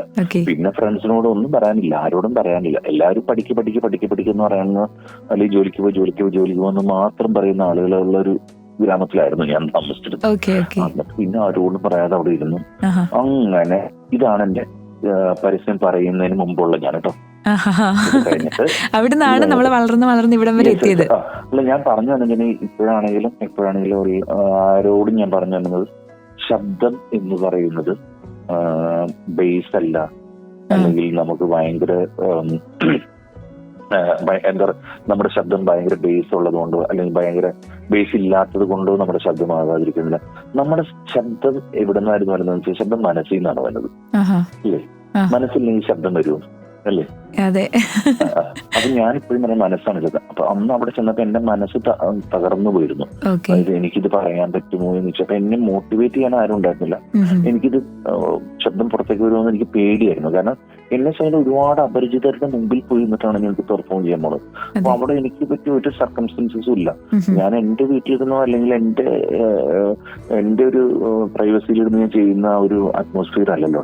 എനിക്ക് ആരും ഇല്ലാത്തതുകൊണ്ട് എന്റെ വോയിസ് ഒക്കെ ഡൗൺ ആയിപ്പോയി, എനിക്കൊന്നും പറയാൻ പറ്റാണ്ടായി. ഇനി ഇത് കഴിഞ്ഞിട്ടുള്ള സംഭവം പരസ്യം പോലെ പറഞ്ഞു തുടങ്ങിയതാണ് പറയാൻ. അതായത് ഇതേ ഞാൻ തന്നെ ഹരിശ്രീയിൽ മിമിക്രിക്ക് പോകുന്നു. അവിടെ ഒരു സ്റ്റുഡിയോ ഉണ്ട്, റെക്കോർഡിംഗ് സ്റ്റുഡിയോ ഉണ്ട്. അവിടെയും ഇതുപോലെ തന്നെ ആളുകൾ വന്ന് പരസ്യമൊക്കെ പറഞ്ഞിട്ട് പോകുന്നുണ്ട്. അപ്പൊ ഞാൻ ആ ഭാഗത്തേക്ക് പോകുന്നില്ല, കാരണം എനിക്ക് പേടിയാണ്. കാരണം എന്റെ സൗണ്ട് വരുമെന്ന്, എങ്ങനെയായി പോകുന്നോർത്ത്. പിന്നെ വീണ്ടും ചെന്ന് ക്ലൗഡ്സിൽ അവസരം ചോദിക്കാനും പേടിയാണ്. ഇങ്ങനെ നിൽക്കുന്ന സമയത്താണ് അന്നൊരു ഹർത്താൽ ദിവസമാണ്. ചില ഹർത്താലുകൾ നമുക്ക് ഗുണകരമായി മാറുന്നു. അതുപോലെ എന്റെ ജീവിതത്തിൽ ഗുണകരമായി മാറിയ ഒരു ബന്ധോ ഹർത്താൽ എന്താ എന്റെ പേര് എനിക്കറിയാം. ബന്ദ് എന്നായിരുന്നു എന്റെ പേര് തോന്നുന്നു. അങ്ങനെ ആ ബന്ദ്, ഒരു ഭാരത് ബന്ദ് നടക്കുന്ന ദിവസം, അന്ന് അതിന്റെ പിറ്റേ ദിവസവും പ്രോഗ്രാം ഉള്ളതുകൊണ്ട് അപ്പൊ അന്നൊക്കെ വൈകുന്നേരം 6 മണിയാകുമ്പോഴത്തേക്കും ബന്ദ് അവസാനിക്കും. അന്നായിരുന്നു അന്ന് ഇന്നൊക്കെ ഇന്ന് അത്ര കൂടി ബന്ദ് സ്ട്രോങ് അല്ല. അന്ന് 6 മണിയാകുമ്പോ ബന്ദ് സ്ട്രോങ് ഒന്നും അല്ല, 6 മണിയാകുമ്പോ അവസാനിക്കും. അപ്പൊ അതുകൊണ്ട് തന്നെ അന്ന് രാത്രിയിൽ എങ്ങോട്ട് ഒരു പ്രോഗ്രാം വെച്ചിട്ടുണ്ട്. അപ്പൊ വീട്ടിൽ പോയാൽ തിരിച്ച് വണ്ടി വിട്ട് ഇങ്ങോട്ട് എത്താൻ പറ്റില്ല ചോറ്റാനിക്കരയിൽ. അപ്പൊ അതുകൊണ്ട് പിന്നെ ബാക്കിയുള്ളവരൊക്കെ ഈ വണ്ടി പോകുന്ന വഴിക്കുന്ന കയറുന്നവരുമാണ് ട്രൂപ്പില്. അപ്പൊ അതുകൊണ്ട് തന്നെ ട്രൂപ്പിന്റെ വാൻ പോകുന്ന വഴിക്കുന്ന കയറുന്നവരാണ്. അപ്പൊ അതുകൊണ്ട് തന്നെ ഞാൻ പിന്നെ വേറെ ആരോ അവിടെ ഈ സ്റ്റുഡിയോയിൽ തന്നെ തങ്ങി. അങ്ങനെ സ്റ്റുഡിയോയിൽ തന്നെ തങ്ങി നിൽക്കുന്ന സമയത്താണ് അന്നൊരു, എനിക്ക് തോന്നുന്ന ഒരു വ്യാഴാഴ്ച തോന്നുന്നു. അപ്പൊ പിറ്റേ ദിവസം വെള്ളിയാഴ്ച ആയതുകൊണ്ട് അന്ന് സിനിമകൾ റിലീസ് ചെയ്യുന്ന ദിവസമാണ്. അപ്പൊ ഈ വ്യാഴാഴ്ച രാവിലെ തൊട്ട് ഭാരത് ബന്ദാണ്.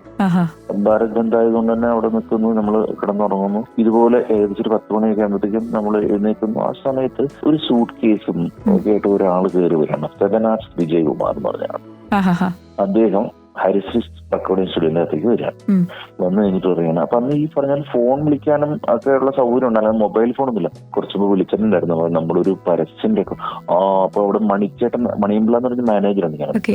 അത് സാറേ സംഭവം ശരിയാണ്, നമുക്ക് എന്താ കാര്യം ഇന്ന് ഭാരത് ബന്ദ് ആയത് കാരണം നമുക്ക് അനൗൺസറെ കിട്ടിയിട്ടില്ല. അപ്പൊ അതാണൊരു പ്രശ്നമുള്ളത്. അപ്പൊ ഞങ്ങൾക്ക് ഇന്ന് വൈകുന്നേരം 7:30 മണിക്കുള്ള ന്യൂസിൽ വിടണമെന്ന് നിങ്ങളോട് പറഞ്ഞിരുന്നതാണല്ലോ, നമുക്കത് ചെയ്തേ പറ്റുള്ളൂ. കാരണം നാളെ ഞങ്ങളുടെ സിനിമ റിലീസാണ്, ചെയ്തേ പറ്റുള്ളൂ, അല്ലാതെ പറ്റില്ലെന്ന്. അപ്പൊ പറഞ്ഞു അപ്പൊ ഈ കാര്യം പറഞ്ഞു. അല്ല അപ്പൊ ആരുമില്ല, നമുക്ക് ആരുമില്ലല്ലോ എന്ന് പറഞ്ഞ് നിൽക്കുന്ന സമയത്താണ് ഞാൻ അവിടെ ഉണ്ട്. അപ്പൊ ആരുമില്ല വേറെ ചെയ്യാനായിട്ട്. കാരണം അന്ന് മൊബൈൽ ഫോണൊന്നും ഇല്ലല്ലോ വിളിക്കാനായിട്ട് പെട്ടെന്ന്. അപ്പൊ ആരെങ്കിലും ഒന്ന് കിട്ടാൻ ഒരു കാര്യം ചെയ്യും, തനിക്ക് ചെയ്യാൻ പറ്റുമെന്ന് ചോദിച്ചു. അപ്പൊ ഞാൻ അങ്ങനെയൊന്നുമില്ല, നല്ല രീതിയിൽ ഞാനത് നിൽക്കുകയാണ്. അപ്പൊ എനിക്ക് മനസ്സിലായി, ഒരു കാര്യം മനസ്സിലായി, അയാൾക്ക് ഇത് ആരെ കൊണ്ടെങ്കിലും ചെയ്യിച്ചാൽ മതി അദ്ദേഹത്തിന്, വിജയകുമാർ സാറിന്. കാരണം ഇത് എങ്ങനെയെങ്കിലും ഒന്ന് വൈകുന്നേരം പുറത്തിറങ്ങി അവർക്ക് വിട്ടാലേ പറ്റുള്ളൂ, ഇത് ഏറിയണം. അപ്പൊ മണിച്ചേട്ടനും ഇത് പറഞ്ഞു തന്നു. അപ്പൊ റെക്കോർഡിസ്റ്റ് ഉണ്ട് അവിടെ. പറഞ്ഞു ഒരു കാര്യം ചെയ്തിട്ട് ആനോട് പറയുന്നു, സ്ക്രിപ്റ്റ് ഉണ്ടോ? ആ സ്ക്രിപ്റ്റ് തന്നെ ഞങ്ങൾ പ്രിന്റ് ഔട്ട് എടുത്തുണ്ടെന്നു. അപ്പത്തേക്കും ഞാൻ നേരെ കയറിയിട്ട് എന്നിലെ ആ ഒരു എന്താ പറയാ കോൺഫിഡൻസ് ഒക്കെ കൂടെ ആർപ്പോ ഇറോ എന്ന് പറഞ്ഞ് എഴുന്നേറ്റ് നിൽക്കാൻ തുടങ്ങി. വേറെ ആരും നമ്മളെ ചോദ്യം ചെയ്യാനല്ലോ, എങ്ങനെയെങ്കിലും ഇതൊന്ന് പറഞ്ഞു താടാവേ എന്ന് പറഞ്ഞാൽ കൊണ്ടുവന്നേക്കുള്ളൂ. അപ്പൊ നമ്മൾ ഇതെടുത്ത് വെക്കുന്നു. നേരെ ഞാൻ 2 സൗണ്ടിൽ ഇത് ചെയ്യാം, ആയിക്കോട്ടെ കുഴപ്പമില്ല, നിങ്ങൾ എങ്ങനെ 2-3 സൗണ്ട് ചെയ്താലും കുഴപ്പമില്ല, എനിക്ക് ഇപ്പം ചെയ്ത് കിട്ടിയാൽ മതി എന്നുള്ള രീതി. അതുകൊണ്ട് ഞാനൊന്ന് മമ്മൂക്കയുടെ സൗണ്ടിൽ പറയാം, പിന്നെ ഒന്ന് എന്റെ സ്വന്തം സൗണ്ടിൽ പറയാന്ന് പറഞ്ഞിട്ട് ഞാൻ ഇങ്ങനെ ഉദ്യാന ബാലക നിങ്ങളുടെ തൊട്ടടുത്ത തിയേറ്ററുകളിൽ നാളെ മുതൽ പ്രദർശനം ആരംഭിക്കുന്നു. നിങ്ങളുടെ തൊട്ടടുത്തുള്ള തിയേറ്ററുകളിലെ നയന മനോഹരമായ വെള്ളിത്തിരിയിൽ നാളെ മുതൽ പ്രദർശനം ആരംഭിക്കുന്നു ഉദ്യാന ബാലകൻ. എന്നിട്ട് ഞാൻ ഈ 2 ഓപ്ഷൻ കൊടുത്തു. ഈ 2 ഓപ്ഷനും മാറി. അത് പിന്നെ മറ്റേ സാധാരണ ഇതിൽ ഉദ്യാന ബാലകൻ നിങ്ങളുടെ തൊട്ടടുത്ത തിയേറ്ററുകളിൽ വിജയകരമായി തൊട്ടടുത്ത തിയേറ്ററുകളിൽ പ്രദർശനം ആരംഭിക്കുന്നു എന്നൊക്കെ പറഞ്ഞിട്ട് ഇതിന്റെ കഥയുടെ എന്തോ ഒരു സാരാംശം അങ്ങനെ എന്തൊക്കെ ഉണ്ടായിരുന്നു. അപ്പൊ ഇത് പറഞ്ഞത് ഈ 2 സൗണ്ടിലും ഇവര് ഏറിയിടും. അതിനുശേഷം എനിക്ക് ഈ പരസ്യക്കാരുടെ ഇടയിൽ ഇവനാരുടെ എന്നുള്ളൊരു സാധനം ഉണ്ടല്ലോ, പിന്നെ പുതിയൊരു സൗണ്ട്. അങ്ങനെ കേട്ടിട്ട് ഈ ക്ലൗഡ്സിൽ നിന്ന് തന്നെ എന്നെ ഇങ്ങോട്ട് വിളിച്ച് ഡബിങ്. അപ്പൊ ഇവര് ഈ കഥയെല്ലാം മറന്നുപോയി. ആക്ച്വലി എന്റെ ഷേപ്പും മാറിയിട്ടുണ്ടായിരുന്നു അപ്പോഴത്തേക്കും. ഇല്ല അധികം അല്ല, എന്നാൽ ടീനേജ് ആകുമ്പോൾ നമുക്ക് പെട്ടെന്ന് ചേഞ്ചസ് വരും. അപ്പൊ ഞാൻ അവിടെ ചെന്നപ്പോ അപ്പൊ മോനെ നമുക്ക് ഇനി കുറച്ച് സൗണ്ട് കേട്ടോ, അത് ഇടയ്ക്കിടയ്ക്ക് വിളിക്കാട്ടോ എന്ന് പറഞ്ഞാൽ അവര് പിന്നെ ഞാൻ ഈ അവിടുത്തെ ആസ്ഥാന അനൗൺസറായി മാറും. അങ്ങനെ അപ്പൊ ഇത് കഴിഞ്ഞിട്ട് പിന്നെ വേറൊരാൾ ഇതുപോലെ ടെസ്റ്റിങ്ങിന് വരുമ്പോഴത്തേക്ക് ഇയാൾക്ക് എന്റെ അതേ അബദ്ധം തന്നെ ഇയാൾക്ക് പറ്റുന്നു, ഈ സൗണ്ട് ചേർന്ന് പോകണം. അപ്പൊ ഞാൻ അവിടെ ഉള്ളു. അപ്പൊ ഞാൻ എന്നിട്ട് അയാളോട് പറഞ്ഞു, മോനെ നിന്റെ മൈൻഡ് സെറ്റ് നീ ഓക്കെ അല്ലാത്തതുകൊണ്ടാണ് നിന്റെ പ്രശ്നം, ഇവിടെ കണ്ട ആരെയും പേടിക്കരുത്, അതാണ് നിന്നിലും വലുതായിട്ട് ആരുമില്ല എന്നൊക്കെ പറഞ്ഞാൽ അവനെ ഞാൻ മോട്ടിവേറ്റ് ചെയ്യിക്കാം. ഇത് കഴിയുമ്പോഴത്തേക്ക് ഫ്രാൻസിന് ടോം ചേട്ടനുണ്ട്. ടോം ചേട്ടന് നിങ്ങൾ ഓർക്കേണ്ട ഒരു കാര്യം, ഇത്രയും വർഷം മുമ്പ് ഞാൻ ഇന്ന പോലെ ഒരു സ്റ്റുഡിയോയിൽ വെച്ച് ഇന്ന പരസ്യം ഡബ് ചെയ്യാൻ പറ്റുന്നത് ഞങ്ങൾ ഓർക്കണില്ലല്ലോ മോനെ എന്ന് പറഞ്ഞിട്ട് അവര് പറഞ്ഞു. അതെ, അങ്ങനെ ഒരു സംഭവം ഉണ്ടായിരുന്നു. അയ്യോ ഞങ്ങൾ മോൻ ഊണ് കഴിച്ചിട്ട് വരുന്നിടത്ത് അന്ന് കുറെ നേരം വെയിറ്റ് ചെയ്ത് മോനെ വിളിക്കാൻ ഫോണില്ല ഒന്നുമില്ല എന്നൊക്കെ പറഞ്ഞിട്ട് അവര് പറയണം. എനിക്കായിരുന്നു അപ്പൊ എനിക്ക് മനസ്സിലായി ആ പ്രശ്നങ്ങൾ മുഴുവൻ എനിക്കായിരുന്നു. അതായത് ഇതൊന്നും ശരിയാവില്ല, ഈ പരിപാടി കൂടെ അവസാനിച്ചു വെക്കണം തോന്നുന്നത് എന്റെ മനസ്സാക്ഷി ഞാനും കൂടെയാണ് സംസാരിച്ചത്. പക്ഷെ ഈ കേട്ടുകാർക്ക് പ്രശ്നം ഉണ്ടായിരുന്നു. അവർക്ക് മനസ്സിലായിരുന്നു ഒരുപക്ഷെ ഊണ് കഴിഞ്ഞ് വന്നാൽ അവര് പറഞ്ഞ ആത്മാർത്ഥമായിട്ട് പറഞ്ഞതായിരുന്നു, ഊണ് കഴിഞ്ഞ് വന്നാൽ ഇവനെ റെഡിയാക്കി എടുക്കാൻ പറ്റുമെന്ന് അവർക്കറിയാമായിരുന്നു. ഞാൻ നിന്നല്ല, ഞാൻ പോയി കളഞ്ഞു. അപ്പൊ ഞാൻ എല്ലാവരും പറഞ്ഞിട്ട് ആഗ്രഹമുണ്ടെങ്കിൽ അതിനുവേണ്ടി നമ്മൾ പ്രവർത്തിക്കുക. കാരണം ഇപ്പോഴത്തെ കാലത്ത് ആഗ്രഹമുണ്ടെങ്കിൽ നമുക്ക് ഓപ്പർച്യൂണിറ്റികൾ കിട്ടാൻ വളരെ എളുപ്പമാണ്. അല്ലേ? അല്ല, എളുപ്പമാണ്. കാരണം ഞാനത് പറയാം, കാരണം നമുക്ക് എന്ത് പെർഫോം ചെയ്യണമെങ്കിലും എന്ത് പറഞ്ഞ് അഭിപ്രായം അറിയണമെങ്കിലും നേരെ പോസ്റ്റ് ചെയ്താൽ പോരെ സോഷ്യൽ മീഡിയയിൽ. തീർച്ചയായിട്ടും ആൾക്കാർ നമ്മളെ കൊണ്ട് എത്തിച്ചോളൂ എവിടെയാന്ന് വെച്ചാൽ. കേരള നിർത്താനാണെങ്കിൽ കേരള നിർത്തും. നമുക്ക് നന്നാക്കി നല്ല ഇടപെടാ കൊള്ളാട്ടെ നീ ഇന്നെ അല്ലെങ്കിൽ വേണ്ട, നമ്മളെ കണ്ടു കഴിഞ്ഞാൽ അപ്പൊ എനിക്ക് പറഞ്ഞു വരാം, ഞാനെ ഒന്ന് വിളിച്ചോണ്ട് പോവാം. ഇപ്പൊ ചേട്ടൻ ആദ്യമായിട്ട് സ്വന്തം ശബ്ദത്തില് ഡബ് ചെയ്തിട്ടുണ്ടായിരുന്നത് ബോബൻ ആലമൂടനായിരുന്നു അല്ലേ? അതെ. അത് ഏതിലായിരുന്നു ചേട്ടാ? സീരിയലിലായിരുന്നോ അതോ ഫിലിമിലായിരുന്നോ? ആദ്യം സീരിയലായിരുന്നു. ഇന്നത്തേക്കാളും ഒക്കെ ഒത്തിരി സീരിയലിന് അപ്രിസിയേഷൻ ഇന്നത്തേക്ക് ഒരുപാട് കഥാനിലവാരങ്ങളൊക്കെ പുലർത്തുന്ന സീരിയൽസ് ആയിരുന്നു. കാരണം സുധാകർ മംഗളോദയം എന്ന് പറഞ്ഞ ഒരാളുണ്ടായിരുന്നു, മനീഷ് ഷൊർണൂര്, ഇങ്ങനെയൊക്കെയുള്ള നല്ല ലെജൻഡ്സുകൾ ഉണ്ടായിരുന്ന സമയത്ത് സീരിയൽ. അപ്പൊ അന്ന് സമയം എന്ന് പറഞ്ഞൊരു സീരിയൽ ഉണ്ടായിരുന്നു. ഈ സമയം എന്ന് പറഞ്ഞ സീരിയലിന് പ്രത്യേകിച്ച് അതൊരു 9 മണിക്ക് പറ്റിയായിരുന്നു ടെലികാസ്റ്റിന്. അപ്പൊ അന്ന് അത് അറ്റ് ദ സെയിം ടൈമിൽ തന്നെ നമ്മള് മിമിക്രിയും പരിപാടിയൊക്കെ പ്രൊഫഷണൽ രീതികളിൽ പോകുന്നുണ്ട്. അപ്പൊ അന്നൊക്കെ വെച്ചിട്ടുണ്ടെങ്കിൽ ഈ 9 മണി ടു 9:30 എന്ന് പറയുന്ന സമയം കേരളത്തിൽ നിശ്ചലമാണ്. വേറൊരു പരിപാടിയും കേരളത്തിൽ നടക്കില്ല. അന്ന് ഈ സമയം കഴിയാതെ ഒരു മനുഷ്യൻ വരില്ല കേട്ടോ, പരിപാടിയാണ്. അപ്പൊ നമ്മളൊക്കെ നല്ല സമയം സീരിയൽ കാണാതെ ഒരാളും വരില്ല. 9:30 to 9 to 9:30 കഴിയാതെ വരില്ല. അത്രയും പോപ്പുലർ ആയിട്ടുള്ള സീരിയൽ. അപ്പൊ ആ സീരിയലിൽ ബോബൻ ആലമൂടൻ ഒരു റോളിൽ വന്നിരുന്നു. അദ്ദേഹത്തിന് വേണ്ടിയിട്ടാണ് ഞാൻ ആദ്യമായിട്ട് എന്റെ ശബ്ദം കൊടുക്കുന്നത്. പിന്നീട് അങ്ങോട്ട് അദ്ദേഹത്തിന്റെ എല്ലാ സീരിയൽസിലും ഞാനായിരുന്നു ഡബ് ചെയ്യുന്നത്. അപ്പൊ എന്റെ അടുത്ത് പലരും ചോദിച്ചാൽ നിറത്തിൽ ഞാനല്ല. നിറത്തിലൊക്കെ ഞാൻ ഇങ്ങനെ കോളേജിലൊക്കെ പഠിക്കുന്ന സമയം തന്നെയായിരുന്നു. അപ്പൊ ഒന്നൊന്നും ഡബിങ്ങിലേക്ക് ഒന്ന് എത്തിപ്പെടാനായിട്ട് എനിക്ക് സാധിച്ചിട്ടുണ്ടായിരുന്നു. കല്യാണരാമനിലും ചേട്ടനായിരുന്നു ചെയ്തിട്ടുണ്ടായിരുന്നു. കല്യാണരാമനിലും ബോബൻ ആലമൂടൻ ഞാനാണ് സൗണ്ട് ഡബ് ചെയ്തിട്ടുള്ളത്. ആദ്യമായിട്ട് ഈ ഡബ് ചെയ്ത് സ്വന്തം ശബ്ദത്തിൽ ഡബ് ചെയ്ത കഥാപാത്രം സ്ക്രീനിൽ കണ്ടപ്പോ എങ്ങനെയായിരുന്നു ഫീൽ ചെയ്തിട്ടുണ്ടായിരുന്നത്? അത് അന്ന് ഞാൻ എന്താ പറയാ, എന്റെ മാരേജ് ഒന്നും കഴിഞ്ഞിട്ടൊന്നും ഉണ്ടായിരുന്നില്ല. അപ്പൊ അന്ന് ഈ കല്യാണരാമൻ ഇറങ്ങിയ സമയത്ത് അപ്പൊ എനിക്ക് ഭയങ്കര പേടി. ആദ്യമായിട്ട് എന്റെ ഒരു 5 minutes എങ്കിലും വരുന്ന ഒരു സൗണ്ട് തിയേറ്ററിൽ ഇങ്ങനെ കേൾക്കാൻ പോകുന്നു. അപ്പൊ അത് വരുമ്പോ എങ്ങനെയായിരിക്കും അതിന്റെ പരിപാടി, ഇതൊന്നും നമുക്കറിയില്ല.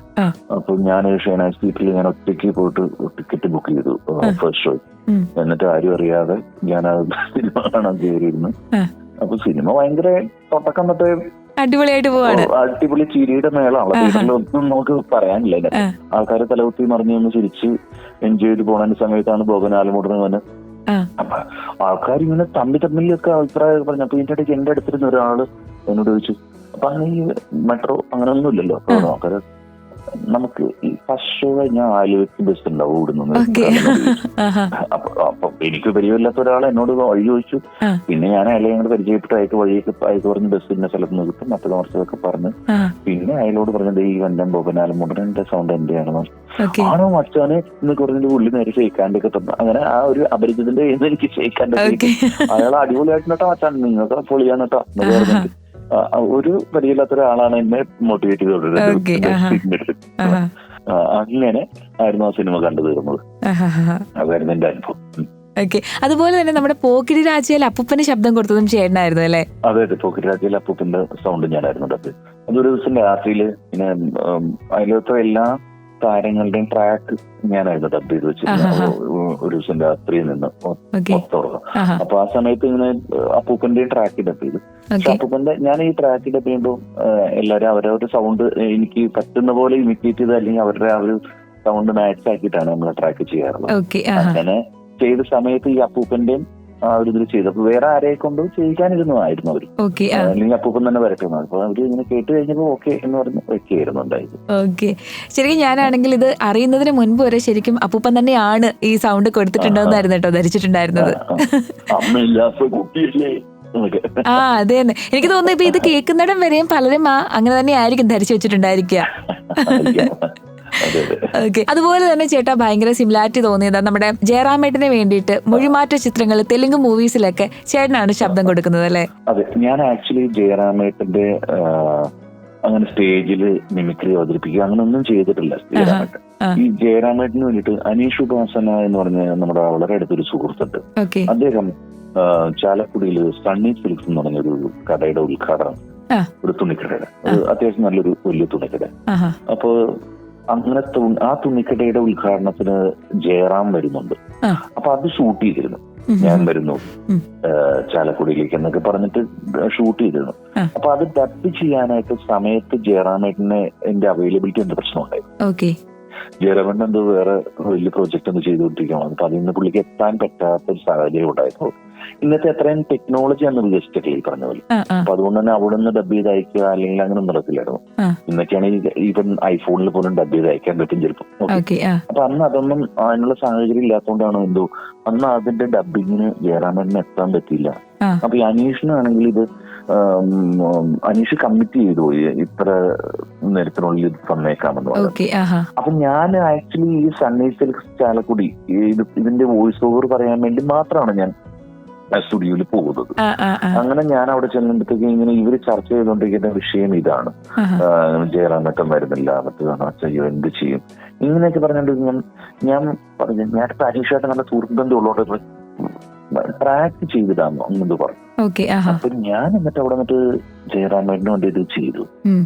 ഉടനെ അനീഷ് ഓടി വന്നാൽ എന്നെ കെട്ടിപിടിച്ചിരുന്നു, പ്രവീൺ ചേട്ടാ ഇത് ഓക്കെയാണ് ഞങ്ങൾക്ക് ഒരു കാരണം വെച്ചാൽ ഇത് മാറ്റി പറയൂല, അത് അത്ര പെർഫെക്റ്റ് ആയിരുന്നു പറഞ്ഞിട്ട് നേരെ ഞാൻ വരികയാണ് ചാലക്കുടി സണ്ണി സിൽക്സിലേക്ക്, എന്നെ ഞാനാക്കിയ ചാലക്കുടിക്ക് മുകളിലേക്ക് എന്ന് പറഞ്ഞിട്ട് ഈ ജയറാമേട്ടന്റെ സൗണ്ട് ആ ലിപ്പിൽ ഡബ് ചെയ്തു. അത് അത്യാവശ്യം ആ മേഖലയിൽ അറിയപ്പെടുന്നവർക്ക് അറിയാമായിരുന്നു.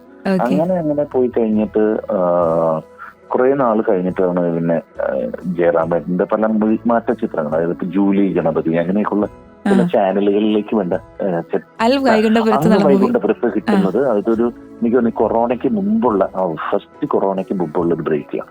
അപ്പൊ ആ സമയത്ത് ആക്ച്വലി ജയറാമേട്ടൻ ഡബ് ചെയ്യാനിരുന്ന സാധനം തന്നെയാണത്. അപ്പോ ജയറാമേട്ടൻ ഹോങ്കോങ്ങിൽ എന്തോ പോയിരുന്നു ആ സമയത്ത് എന്നാണ് പറഞ്ഞത്. അപ്പൊ ആ സമയത്ത് ആണ് ഈ അങ്ങ് വൈകുണ്ഠപുരത്തിന്റെ ഡബിങ് നടക്കുന്നത് വിസ്മയ സ്റ്റുഡിയോയിൽ. അപ്പൊ അന്ന് ഞാൻ അവിടെ പോയിട്ട് ഇതിങ്ങനെ ഡബ് ചെയ്തു. അപ്പൊ അതും അത്യാവശ്യം കുഴപ്പമില്ല. അപ്പൊ അന്ന് വെച്ചിട്ടുണ്ടെങ്കിൽ നമ്മുടെ ഖാദർ ഹസനാണ് എന്റെ പ്രൊഡ്യൂസർ. ഖാദർക്ക് ഭയങ്കര സപ്പോർട്ട് വേണം. സതീഷ് മുതുകുളം എന്ന് പറഞ്ഞിട്ടൊരു റൈറ്റർ ഉണ്ട്. സതീഷൊക്കെ വളരെ പെർഫെക്റ്റ് ആയിട്ട് ഈ ഡയലോഗുകളെല്ലാം എഴുതിയോടെ സെറ്റ്. അപ്പൊ ചെന്ന് നമ്മുടേതായ രീതിയിൽ അവര് ജയറാമൻ എങ്ങനെ പറയൂ അല്ലെങ്കിൽ ജയറാമൻ എങ്ങനെ പറയൂ അതുപോലെ തന്നെയാണ് അവർ എഴുതി വെച്ചിരുന്നത്. വലിയ ചേഞ്ചസ് ഒന്നും വരുത്താതെ തന്നെ എനിക്ക് അതിനകത്ത് പ്ലേ ചെയ്യാൻ പറ്റും. ഇത് ജയറാമേട്ടൻ കേട്ടിട്ട് എന്തെങ്കിലും അഭിപ്രായം പറഞ്ഞിട്ടുണ്ടോ? ഇല്ല, ഞാൻ ആക്ച്വലി ജയറാമേട്ടനെ ഞാൻ അധികം മീറ്റ് ചെയ്യില്ല. ഞാൻ ഒരു പ്രാവശ്യം മീറ്റ് ചെയ്യുന്നുണ്ട് സ്റ്റുഡിയോയിൽ വെച്ച്. ഒന്നും എനിക്ക് അധികം സംസാരിക്കാനായിട്ടുള്ള സമയത്തില്ല. പക്ഷേ ജയറാമേട്ടനെ ഇനി കാണുമ്പോൾ ഞാൻ അങ്ങ് വൈകൊണ്ടെടുത്ത് ഞാൻ ആ ഡബ് ചെയ്തെന്ന് പറയും. ഏത് ജയറാമേട്ടൻ ഒരു മിമിക്രിക്കാരനായതുകൊണ്ടും ജയറാമേട്ടൻ ഒരു പോസിറ്റീവ് ആറ്റിറ്റ്യൂഡുള്ള ഒരാളതുകൊണ്ട് തന്നെ ചീത്ത പറയില്ലെന്ന് എനിക്ക് ഉറപ്പാണ്. അല്ല, ചീത്ത പറയാനും വേണ്ടിയിട്ടൊന്നുമില്ല, അത്രയും അടിപൊളിയാണ്. അതിനകത്ത് ചില ജയറാമേട്ടൻ മാത്രം ഇടുന്ന ചില ശബ്ദങ്ങളും ചില മാനറിസംസ് ഒക്കെ ഉണ്ടല്ലോ, അതൊക്കെ പക്കായിട്ട് വന്നിട്ടുമുണ്ട്. ഓക്കെ, ഞാൻ മറ്റൊരു രസകരമായ കഥ കേട്ടിട്ടുണ്ട്. ഈ കാസർഗോഡ് എവിടെയും മിമിക്രി ചെയ്യാൻ പോയപ്പോ കുറച്ച് അധികം നങ്ക് ചേട്ടന് സമ്മാനമായിട്ട് കിട്ടിയിട്ടുണ്ടെന്ന്. എന്തായിരുന്നു സംഭവം? അത് കാസർഗോഡ് അവിടെ ഒരു ബീച്ചിന്റെ സൈഡിലായിരുന്നു. അപ്പൊ അവിടെ വെച്ചിട്ടുണ്ടെങ്കിൽ മമ്മൂട്ടിയുടെ സൗണ്ട് എടുക്കുക എന്നൊക്കെ പറഞ്ഞിട്ടുണ്ടെങ്കിൽ അവർക്ക് ഭയങ്കര ഇഷ്ടമുള്ള കാര്യം. മമ്മൂക്ക എന്ന് പറഞ്ഞാൽ ജീവനായിട്ടുള്ള ഒരു പ്രദേശമാണ്, പേരാണ്. അപ്പൊ അവിടെ നടന്മാരെ ഇമിറ്റേറ്റ് ചെയ്യുന്ന സമയത്തൊക്കെ അടി വീഴുന്ന സ്ഥലം. മമ്മൂട്ടിക്ക് മോഹൻലാലിനൊക്കെ കുറെ ഫാൻസ് ഉള്ള. അപ്പൊ ഞാനന്ന് എന്റെ ഒരു നല്ല സമയം കാരണം എനിക്ക് അന്ന് എടുത്തത് കറക്റ്റ് ആയിട്ട് എന്റെ സൗണ്ട് വന്നു. സാധാരണ നമുക്ക് എപ്പോഴും ഞാണുമകളിയാണ് ഈ സ്റ്റാർസ് എന്ന് പറഞ്ഞാൽ. ചില സമയത്ത് ക്ലൈമറ്റ് ചേഞ്ചും ഒക്കെ ഉള്ളതുകൊണ്ട് എന്തെങ്കിലും ഒരു പാളിച്ച വന്നു കഴിഞ്ഞാൽ അപ്പൊ നമുക്ക് കൂല് കിട്ടും. അന്നെന്തോ വളരെ പെർഫെക്റ്റ് ആയിട്ട് അങ്ങനെ ഇമിറ്റേറ്റ് ചെയ്യാൻ പറ്റി. മറ്റേ കിങ്ങിലെ dialogue something is quite unbecoming an officer, a police officer is the watchdog of justice and the servant of society എന്നൊക്കെ പറഞ്ഞിട്ട് ഇംഗ്ലീഷിലുള്ള കുറെ ഡയലോഗൊക്കെ ദ കിങ് ഒക്കെ ഇറങ്ങിയിരിക്കുന്ന സമയം. അപ്പൊ അതൊക്കെ അങ്ങോട്ട് പറഞ്ഞ് section 185 motor vehicle act, that's the punishable act for section 279 of the Indian Penal Code എന്നൊക്കെ പറഞ്ഞ് ഈ സാധനമൊക്കെ അടിച്ച് നല്ല രസർക്കയ്യത്തേക്ക് ഇത് പരിപാടി കഴിഞ്ഞ ഉടനെ തന്നെ സ്റ്റേജിന്റെ ബാക്കിൽ കുറെ അവിടുത്തെ ലോക്കൽ ടീം വന്ന് നിങ്ങള് മമ്മൂട്ടി മുട്ടാണെന്ന് കുറെ. അപ്പൊ പ്രോഗ്രാം കഴിഞ്ഞ തീരാറേ. അപ്പൊ ഇവര് നിങ്ങൾ അങ്ങനെ വിട്ടാൻ പറ്റില്ല, നിങ്ങൾ വരും എന്ന് പറഞ്ഞിട്ട് നേരെ നിങ്ങള് പുരയിലേക്ക് വരുന്നു എന്നൊക്കെ പറഞ്ഞിട്ട് ഇവര് നേരെ വലിയൊരു കാർഡ്ബോർഡ് ബോക്സ് നിറയെ നല്ല നങ്ക് എന്ന് പറഞ്ഞു. നിങ്ങൾ നങ്കുണങ്ങി കഴിച്ചിട്ടുണ്ട് ഇവിടുത്തെ, അത് ഇവിടുത്തെ ഭയങ്കര സംഭവം, നിങ്ങൾക്ക് തരാൻ ഇപ്പൊ ഇതേ ഉള്ളൂ എന്ന് പറഞ്ഞിട്ടുണ്ടെങ്കിൽ അവരിത് പാക്ക് ചെയ്തിട്ട് കൺഫ്യൂഷനാക്കി വണ്ടിക്കകത്തൊന്നും ഞാനിത് സീറ്റിന്റെ അടിച്ചു ഒരാൾക്ക് ഞാൻ തരില്ല, ഇത് ഞാൻ വീട്ടിൽ കൊണ്ടുപോകണം പറഞ്ഞു. അല്ല അപ്പം ബാബുരാജ് പോലെ ഇവിടെ ചിലർക്ക് നങ്കുണങ്ങിയത് ഞങ്ങൾക്ക് തന്നില്ലെന്ന് ഒരാൾക്കും ഇല്ലത് എനിക്കുള്ള ഞാൻ വീട്ടിൽ കൊണ്ടുവരും. ശരിക്കും അത് എന്നത് തിന്നത് അത്ര ടേസ്റ്റ് ആയിരുന്നു. ഇപ്പൊ എന്റെ രുചി മാറിയിട്ടില്ല. എന്ന് തന്നൊരു സുഹൃത്ത് ആരാണ് ആ ഒരു പേര് ഒന്നും ചോദിക്കാൻ ആ എക്സൈറ്റ്മെന്റ് എനിക്ക് കഴിഞ്ഞില്ല. ഒരുപാട് നങ്കുണങ്ങിയത് വീട്ടിൽ കൊണ്ടുപോയി കഴിച്ചിട്ടുണ്ട്. നമ്മളെ ഇഷ്ടപ്പെടുന്നവരുടെ മനസ്സിൽ നിന്ന് കിട്ടുന്ന എന്തും നമുക്ക് ഭയങ്കര അമൂല്യമായിരിക്കുമല്ലോ. അത്രയും അതുകൊണ്ടായിരിക്കും അത്രയും ടേസ്റ്റും തോന്നിയിട്ടുണ്ടായിരുന്നത്. അതെ അതെ അതെ അതെ അതെ. അപ്പൊ അന്ന് ഇവിടെ ആണെങ്കിൽ വീട്ടു പണിയൊക്കെ നടക്കുന്ന സമയമാണ്. അപ്പൊ അമ്മ ആണെങ്കിൽ അമ്മ പറയും ആ സാധനം ഉള്ളതുകൊണ്ട് നമുക്ക് അഡ്ജസ്റ്റ് ചെയ്ത് പോവാം, പണിക്കാർക്ക് ചോറ് കൊടുക്കല് അങ്ങനെയുള്ള പരിപാടിയൊക്കെ ഉണ്ടല്ലോ. എന്തെങ്കിലും സ്പെഷ്യൽ ആണത് ഭയങ്കര ടേസ്റ്റ്. അത് എങ്ങനെ വെച്ചാലും ടേസ്റ്റ്, അത് എനിക്കറിയാൻ പറ്റില്ല. ഞാൻ പിന്നീട് അത് ആ മീനും കഴിച്ചിട്ടില്ല, അതുപോലത്തെ സാധനം എനിക്ക് കിട്ടിയിട്ടുമില്ല. കാരണം അവര് തന്ന ഒരുപക്ഷെ അവരുടെ കയ്യിൽ നിന്ന് ഏറ്റവും ഫസ്റ്റ് ക്വാളിറ്റി സാധനമായിരിക്കും അവരെനിക്ക് തന്നിട്ടുണ്ടാവും. ഓക്കെ. അതുപോലെ തന്നെ ചേട്ടന്റെ ഹിറ്റ് ആയതാണ് നമ്മുടെ കട്ടപ്പ ബാഹുബലിയില് അല്ലെ. അപ്പൊ ആ ഒരു ഫിലിം ഇറങ്ങിയ സമയത്ത് ഞാൻ ഒരുപാട് ചേട്ടന്റെ റിവ്യൂസ് ഒക്കെ കൊടുത്തത് കണ്ടിട്ടുണ്ട്. അത്രയും അടിപൊളി കഥാപാത്രമാണ്. അപ്പോ ഇതിനെ പറ്റി സംസാരിക്കുന്നതിന് മുമ്പ് ഞങ്ങൾക്ക് വേണ്ടിയിട്ട് ആ ഒരു കട്ടപ്പ ശബ്ദം ഒന്ന് ചെയ്ത് കാണിക്കോ? ഏതിലെയാണ്? ബാഹുബലി 1-ലെയാണോ ബാഹുബലി 2-ലെയാണോ പറയാൻ? ബാഹുബലി ഇൻട്രൊഡ്യൂസ് ചെയ്യത്തില്ലേ, നമ്മുടെ രോമൊക്കെ എണീറ്റ് നിന്ന് പോയൊരു ഡയലോഗ് ഉണ്ടല്ലോ. മകിഴ്മതി സാമ്രാജ്യത്തിന്റെ ഭാവി രാജാവ്, രാജമാതാ ശിവകാമി ദേവിയുടെ പ്രിയപുത്രൻ, പ്രപഞ്ചത്തിലെ അജയ്യരായ കാലകീയരെ വധിച്ച വീരാതി വീരൻ, അമരേന്ദ്ര ബാഹുബലി. ഇതല്ലേ ഉദ്ദേശിച്ചത്? ഇത് തന്നെ ഉദ്ദേശിച്ചത്. അല്ലാതെ അന്ന് ഉമ്മുണ്ട്. ആയുധങ്ങൾക്ക് എടുക്കാനാകാത്ത, ശത്രുക്കൾക്ക് തൊടുക്കാനാകാത്ത ആ മഹാവീരൻ മരിച്ചത് എങ്ങനെയാണെന്നൊന്ന് പറയാമോ മാമ അങ്ങനെ ചോദിക്കൂല്ലോ. സാധാരണ ആയുധങ്ങളെക്കാൾ മാരകമായ ഒരു ആയുധമുണ്ട്, വിശ്വാസഹത്യ. ബാഹുബലിക്ക് പിന്നിൽ നിന്ന് കുത്തിയിട്ടു. ആരാണ് ദ്രോഹി? ആ ദ്രോഹി ഞാൻ തന്നെയാണ്. ഇതാണ് ബാഹുബലി തീരുന്നത്. ബാഹുബലി 1-ന്റെ തീർന്നത്. അതിനുശേഷമാണ് മറ്റേ കൺക്ലൂഷൻ എന്ന് പറഞ്ഞ 2ാം ഭാഗം വന്നത്. അതെ അതെ. അതിൽ ശരിക്കും ഇപ്പൊ ഈ ക്ലൈമാക്സ്, ഈ ഒരു ഡയലോഗ് നമ്മൾ കാണുന്നവർക്കെല്ലാം ഒരു ഷോക്കായിരുന്നു കേട്ടോ. അതെ, അതുകൊണ്ടാണ് കട്ടപ്പ എന്തിന് ബാഹുബലിയെ കൊന്നു എന്നുള്ള ഒറ്റ സംഗതി ഇത്രയും വൈറലായിക്കൊണ്ടത്. ആ ഒരു ചോദ്യം ഞാൻ ഡബ് ചെയ്ത് പോയിട്ട് വന്നിട്ട് ആൾക്കാരൊക്കെ എന്നോട് ചോദിച്ചിരുന്നു എന്തിനാണ് ഇത് കൊന്നത്, എന്തിനാണ്. അപ്പൊ അവിടുന്ന് സ്ട്രിക്റ്റ് ആയിട്ടുള്ള ഇതാണ്, നിങ്ങൾ എന്ത് ഇന്റർവ്യൂവിലും എത്രയും ഇന്റർവ്യൂ ഡിലീറ്റ് ചെയ്ത് കളയിപ്പിച്ചിട്ടുണ്ടെന്ന് പറയും. കാരണം എന്തെങ്കിലും ഒരു എലമെന്റ് പോലും പറഞ്ഞു പോകരുത്, നമ്മുടെ ഭാഗത്ത് വിടരുത്, അതാണ് അവരുമായിട്ടുള്ള കോൺട്രാക്ട് എന്നൊക്കെ പറഞ്ഞു. അപ്പോ എന്നിട്ട് പിന്നെ എന്റെ അടുത്ത് വീട്ടിൽ പോലും ചോദിച്ചിട്ട് ഞാൻ പറഞ്ഞിട്ടില്ല എന്താണ് ബാഹുബലി കട്ടപ്പുള്ള കാരണം. അപ്പൊ എനിക്കും അറിയായിരുന്നു നമ്മുടെ ശിവകാമി ദേവിക്ക്. എനിക്ക് സത്യം പറഞ്ഞാൽ എനിക്ക് പോലും ഡൗട്ട് തോന്നി എന്തിനാണ് കൊന്നത്. അപ്പൊ ഞാൻ മൊത്തം ഡബ് ചെയ്ത് കഴിഞ്ഞപ്പോഴും എനിക്ക് മനസ്സിലായില്ല എന്തിനാണ് ഇത് ചെയ്തേക്കുള്ളത്. അത് കഴിഞ്ഞപ്പോഴത്തേക്കും ഞാൻ നമ്മുടെ ദിവ്യ ശിവകാമി ദേവി ഡബ് ചെയ്ത് ദിവ്യയെ ഞാൻ വിളിച്ചിട്ട് പറഞ്ഞു, എടി എന്താടി കാരണം എന്ന്. എന്റെ പൊന്നും പ്രവീണ നിങ്ങക്ക് മനസ്സിലായില്ലെന്ന് വെച്ചോണ്ടോ? ഇല്ലടി എനിക്ക് മനസ്സിലായി. അപ്പൊ അവള് എനിക്ക് പറഞ്ഞു ഇന്നതാണ് കഥ എന്ന് പറഞ്ഞ് മൊത്തം നമ്മൾ അവിടെ നിന്നൊക്കെ ചെയ്യുന്നോണ്ട് കഥയിലെ പല സ്ഥലത്തും വിട്ടു കൃത്യമായിട്ട് അവള് പറഞ്ഞു. അങ്ങനെയാണ്. Okay okay. അത് മാത്രമല്ല, സത്യരാജ് സാറിനെ മീറ്റ് ചെയ്യാൻ പറ്റിയിട്ടുണ്ടോ? അദ്ദേഹം സത്യസൻ എനിക്ക് അല്ല, പുള്ളി അദ്ദേഹം എന്നോട് ചെല്ലണം, നമുക്ക് കാണാൻ പോകാൻ വരും പറഞ്ഞു. പക്ഷെ എനിക്ക് പോകാൻ പറ്റില്ല. അദ്ദേഹത്തെ ഫോണിൽ സംസാരിച്ചു. വളരെ നല്ലൊരു മനുഷ്യനാണ് കേട്ടോ, വളരെ നല്ല മനുഷ്യനാണ്. അദ്ദേഹത്തിന് മലയാള സിനിമയെ കുറിച്ചുള്ള കാഴ്ചപ്പാട്, മലയാള സിനിമ എത്രമാത്രം പുള്ളിക്ക് ഇഷ്ടമാണ്, എത്ര പ്രചോദനമാണ് പുള്ളിക്ക് മലയാളികളെ കുറിച്ചും എല്ലാ നാടിനെ കുറിച്ചും നമ്മുടെ ഇവിടുത്തെ ഓരോ ജില്ലയെ കുറിച്ച് വരെ പുള്ളിക്ക് കൃത്യമായിട്ട് അറിയാവുന്ന ആളാണ്. നന്നായി മലയാള സിനിമ ഒബ്സർവ് ചെയ്യുന്ന ആളാണ്, മലയാളികളെയും ഒബ്സർവ് ചെയ്യുന്ന ആളാണ് അദ്ദേഹം. അതുപോലെ തന്നെ നമ്മൾ ഞെട്ടിച്ച വേറൊരു കഥാപാത്രം നമ്മുടെ കമലഹാസൻ സാറിന് വേണ്ടിയിട്ട് ഇപ്പൊ കൽക്കിക്കകത്ത് ചെയ്ത സുപ്രീം യാസ്കിന്റെ കഥാപാത്രം. അതെ, ഇത് ഞാൻ ഈ പറഞ്ഞതുപോലെ തന്നെ ഞാൻ ശരിക്കും അദ്ദേഹം തന്നെയാണ് ഡബ് ചെയ്തതെന്നാണ് കേട്ടോ കരുതിയിട്ടുണ്ടായിരുന്നത്. അതെങ്ങനെയായിരുന്നു ഒരു എക്സ്പീരിയൻസ്? അത് ആക്ച്വലി ഞാൻ ഈ ദശാവതാരം എന്ന് പറഞ്ഞ ഒരു ഫിലിമില് കമൽ സാറിന് വേണ്ടിട്ട് ഇങ്ങനെ ഒരു ചാനൽ സൂര്യയിലേക്കുന്നു. അപ്പൊ അന്ന് ഇങ്ങനെ ഡബ് ചെയ്തു. അപ്പൊ ഞാൻ ആക്ച്വലി ഈ പറഞ്ഞ സ്റ്റേജിലൊന്നും അങ്ങനെ ഇമിറ്റേറ്റ് ചെയ്യാറില്ലായിരുന്നു കമൽ സാറിന്, എനിക്കറിയില്ലായിരുന്നു അത്ര. അപ്പൊ ഈ ഡബിങ്ങിന് പോയ സമയത്ത് അത്യാവശ്യം ഡബിങ് ഒക്കെ നീ എന്നാ പറഞ്ഞ പോറീങ്ക അതൊക്കെ കേട്ട് നമ്മൾ പഠിച്ചു. അങ്ങനെ ആ ഡബിങ്ങിന്റെ സമയത്ത് ഉപയോഗിച്ച് അത് വർക്കൗട്ട് ആയി എന്നുള്ളൊരു പേര് വന്നതിന് ശേഷമാണ് 2-3 സിനിമകൾ ഇതുപോലെ മൊഴിമാറ്റ ചിത്രങ്ങൾ ഡബ് ചെയ്യാൻ സാധിച്ചു. ഉന്നയിപ്പോലൊരുവൻ എന്ന് പറഞ്ഞൊരു പടം ഉണ്ടായിരുന്നു, ലാലേട്ടനും കമൽ സാറും കൂടെ ഒന്നിച്ച് അഭിനയിച്ചു. അത് വേറെന്തോ ഒരു പേരിലാണ് ഇവിടെ വന്നത്. ഇവർ രണ്ടുപേരുമാണ് അതിനകത്ത് മെയിൻ. നമസ്കാരം മിസ്റ്റർ മാറാർ എന്നൊക്കെ പറഞ്ഞിട്ടുള്ളൊരു ഡയലോഗ്.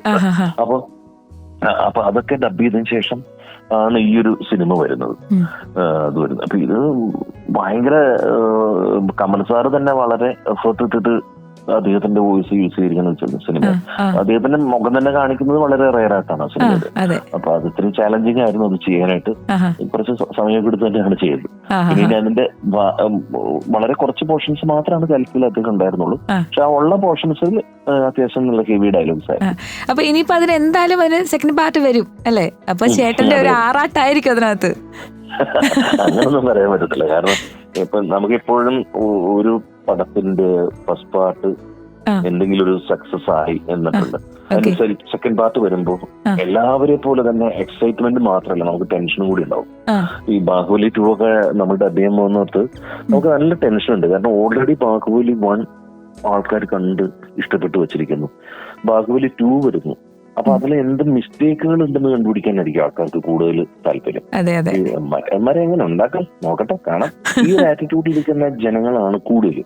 അപ്പൊ അവരെ നമ്മളെ എക്സൈറ്റ് ചെയ്യിക്കാനായിട്ട് എല്ലാവരും എല്ലാത്തുള്ള ആക്ടേഴ്സും മറ്റുള്ള എല്ലാവരും ശ്രമിച്ചുകൊണ്ടിരിക്കും. അപ്പൊ അത് കഴിഞ്ഞിട്ടാണ് നമുക്കിത് കിട്ടുന്നത്. നമ്മുടെ എന്തെങ്കിലും ഒരു മിസ്റ്റേക്ക് കൊണ്ട് ഇതിനെന്തെങ്കിലും സംഭവിച്ചാലോ എന്നുള്ളൊരു അവയർനെസ്സോട് കൂടി തന്നെ വേണം ഈ സിനിമയെ സമീപിക്കാൻ എന്നുള്ളതാണ് നമ്മൾ ഏത് സെക്കൻഡ് പാർട്ടിനോട്. അപ്പൊ നമ്മൾ ഈ ഓരോ കഥാപാത്രങ്ങളും ഓരോ തരത്തിലുള്ള സ്വഭാവ രീതികളും ഒക്കെ ആയിരിക്കും. അപ്പൊ അങ്ങനെ ഓരോ പല കഥാപാത്രങ്ങളെ കിട്ടുമ്പോൾ ഡബ് ചെയ്യാൻ വേണ്ടി കിട്ടുമ്പോൾ ചേട്ടൻ എന്തൊക്കെ പ്രിപ്പറേഷൻസ് ആണ് നടത്താറുള്ളത് നോർമലി? നമുക്ക് അങ്ങനെ പ്രത്യേകിച്ച് പ്രിപ്പറേഷൻ ഒന്നും നടത്താനായിട്ട് പറ്റില്ല. കാരണം നമുക്കിനി എത്ര മാത്രം ഒരു സിനിമയുടെ കഥ നമുക്ക് പറഞ്ഞു തന്നാലും നമ്മൾ അവിടെ ചെന്നിട്ട് കാണുന്ന ഒരു സിനിമ കഥ പറയുന്നതും കാണുന്നതും നമ്മൾ ഒത്തിരി വ്യത്യാസമുണ്ട്. കാരണം അയാളുടെ ആ ഒരു ബോഡി ലാംഗ്വേജ്, അയാളുടെ പോസ്റ്റേഴ്സ്, അയാളുടെ ആക്ഷൻസ്, ഇതിനെല്ലാം അനുസരിച്ചിട്ട് വേണമല്ലോ നമ്മൾ ഡബ് ചെയ്തിട്ട്. അപ്പൊ നമ്മള് പ്രിപ്പറേഷനൊന്നും ഇല്ല നമുക്ക്. നമ്മളൊരു ഒഴിഞ്ഞ മനസ്സായിട്ട് തന്നെ പോയിട്ട് നമ്മളത് കണ്ട് ടേക്കും റീടേക്കും റിഹേഴ്സലും എല്ലാം പോയി കഴിയുമ്പോഴാണ് അത് കറക്റ്റ് ആവാറുള്ളത്. ചിലപ്പോ ഇതൊന്നും വേണ്ടി വരില്ല, പെട്ടെന്ന് തന്നെ നമുക്കത് നമ്മുടെ ഒരു മെന്റലി നമ്മളെപ്പോഴോ കണ്ടിട്ടുള്ള അല്ലെങ്കിൽ എപ്പോഴോ കേട്ടിട്ടുള്ള ഒരെണ്ണം റീതിങ്ക് ചെയ്ത് അത് നമുക്ക് റീക്രിയേറ്റ് ചെയ്യാനായിട്ട് പെട്ടെന്ന് സാധിച്ചേക്കാം. ചില കാര്യങ്ങൾ നമുക്ക് റീക്രിയേറ്റ് ചെയ്യാൻ പെട്ടെന്ന് സാധിക്കുകയുമില്ല. എസ്പെഷ്യലി ഈ നമ്മുടെ കൽക്കിയിലെ കമൽ സാറിന്റെ ഇതൊന്നും നമുക്ക് അങ്ങനെ റീക്രിയേറ്റ് ചെയ്യാൻ പറ്റത്തില്ല. കാരണം നമ്മൾ ഒരിക്കലും കണ്ടിട്ടുള്ള ഒരു കഥാപാത്രം, അമാനുഷികമായ ചില സംഭവങ്ങളൊക്കെയാണ് വേണ്ടത്. അപ്പൊ അതൊന്നും നമുക്ക് ഓർമ്മയിൽ നിന്ന് എടുത്ത് ചെയ്യാനായിട്ട് സാധിക്കില്ല. ഈവൻ ദോ ചിലപ്പോ ഒരുപക്ഷെ നമുക്ക് കട്ടപ്പയുടെ കഥാപാത്രം പോലും നമുക്ക് ഓർമ്മയിൽ നിന്ന് എടുത്ത് അല്ലെങ്കിൽ അങ്ങനെ എന്തെങ്കിലും നമുക്ക് പറ്റിയിരിക്കും. പക്ഷെ ഇതൊന്നും അങ്ങനെ സാധിക്കില്ല. ചില കഥാപാത്രങ്ങൾ മാത്രമേ അങ്ങനെ പ്രിപ്പയർഡ് ആയിട്ട് പോകുക എന്നുള്ളൊരു പരിപാടി ഇല്ല ഇതിനകത്തിപ്പോ.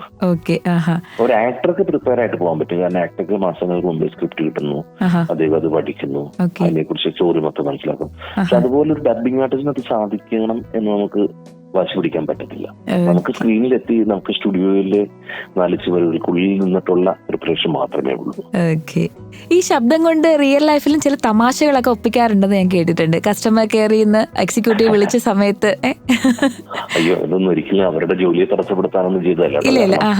പലപ്പോഴും ഞാന് ജസ്റ്റ് ഒരു എൻജോയ്മെന്റിന് വേണ്ടിട്ട്, കാരണം പറഞ്ഞപ്പോ അവരിങ്ങനെ ഒരു പ്രത്യേക ടോണിൽ സംസാരിക്കുമ്പോൾ നമ്മൾ അതേ ടോണിനനുസരിച്ച് അവരോട് പറഞ്ഞെന്ന് മാത്രമേ ഉള്ളൂ. പലപ്പോഴും ഞാനിങ്ങനെ ആലോചിക്കണ്ട, അതൊക്കെ ഇങ്ങനെ കട്ട് ചെയ്ത് യൂട്യൂബിൽ ഇടുമ്പോ പലരും ആ ഒരു ജോലി ചെയ്ത് ജീവിക്കുന്നവര് ചിലപ്പോ ഒരുപക്ഷെ അവരെത്രമാത്രം ടെൻഷൻ അടിച്ചിട്ടായിരിക്കും ഈ ജോലി ചെയ്യുന്നതെന്ന് ഞാൻ പിന്നീട് ആലോചിച്ചു പോയി.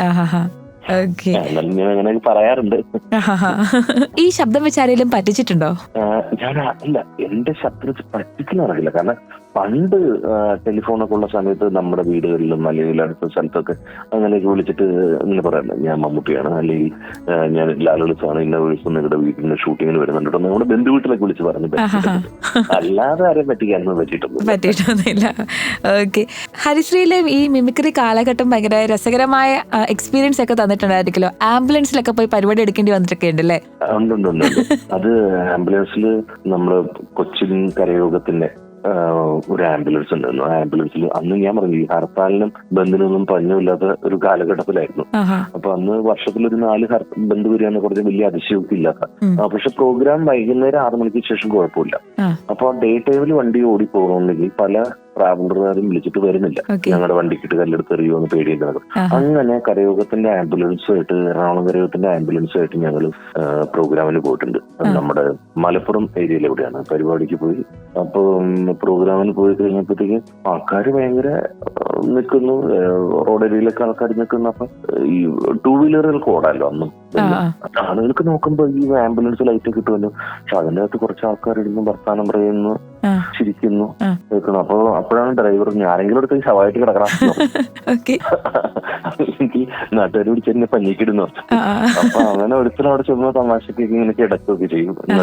നടുക്ക് കിടക്കും. അപ്പൊ കിടക്കുന്ന ശവം മിക്കവാറും ഈ മൂത്ത വന്നൊരു രാധാകൃഷ്ണൻ എന്ന് പറഞ്ഞൊരു ആർട്ടിസ്റ്റ്, മറ്റേ നാണിത്തല്ലയുടെ ഒക്കെ സൗണ്ട് ചെയ്യണം. ഈ പുള്ളി ഇടയ്ക്ക് എഴുന്നേക്കുന്നുണ്ട്.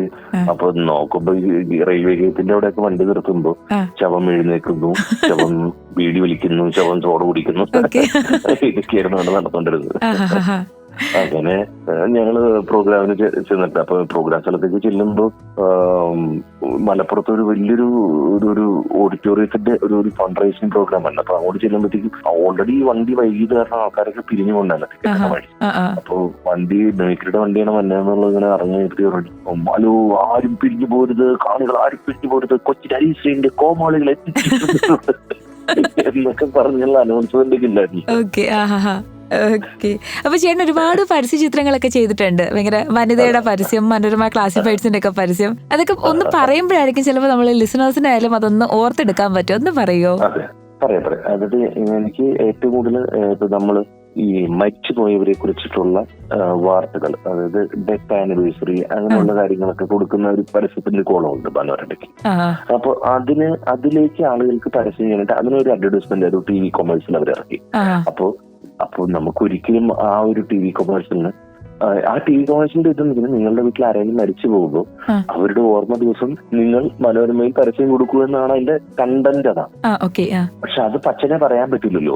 അതായത് അത് പച്ചനെ നിങ്ങളുടെ വീട്ടിൽ ആരെങ്കിലും മരിക്കുമ്പോൾ നിങ്ങളുടെ പരസ്യങ്ങൾ ഉത്തരവാദിത്തോടു കൂടി ഞങ്ങൾക്ക് മനോരമയിൽ ഇടാം എന്ന് പറയാൻ പറ്റില്ലല്ലോ.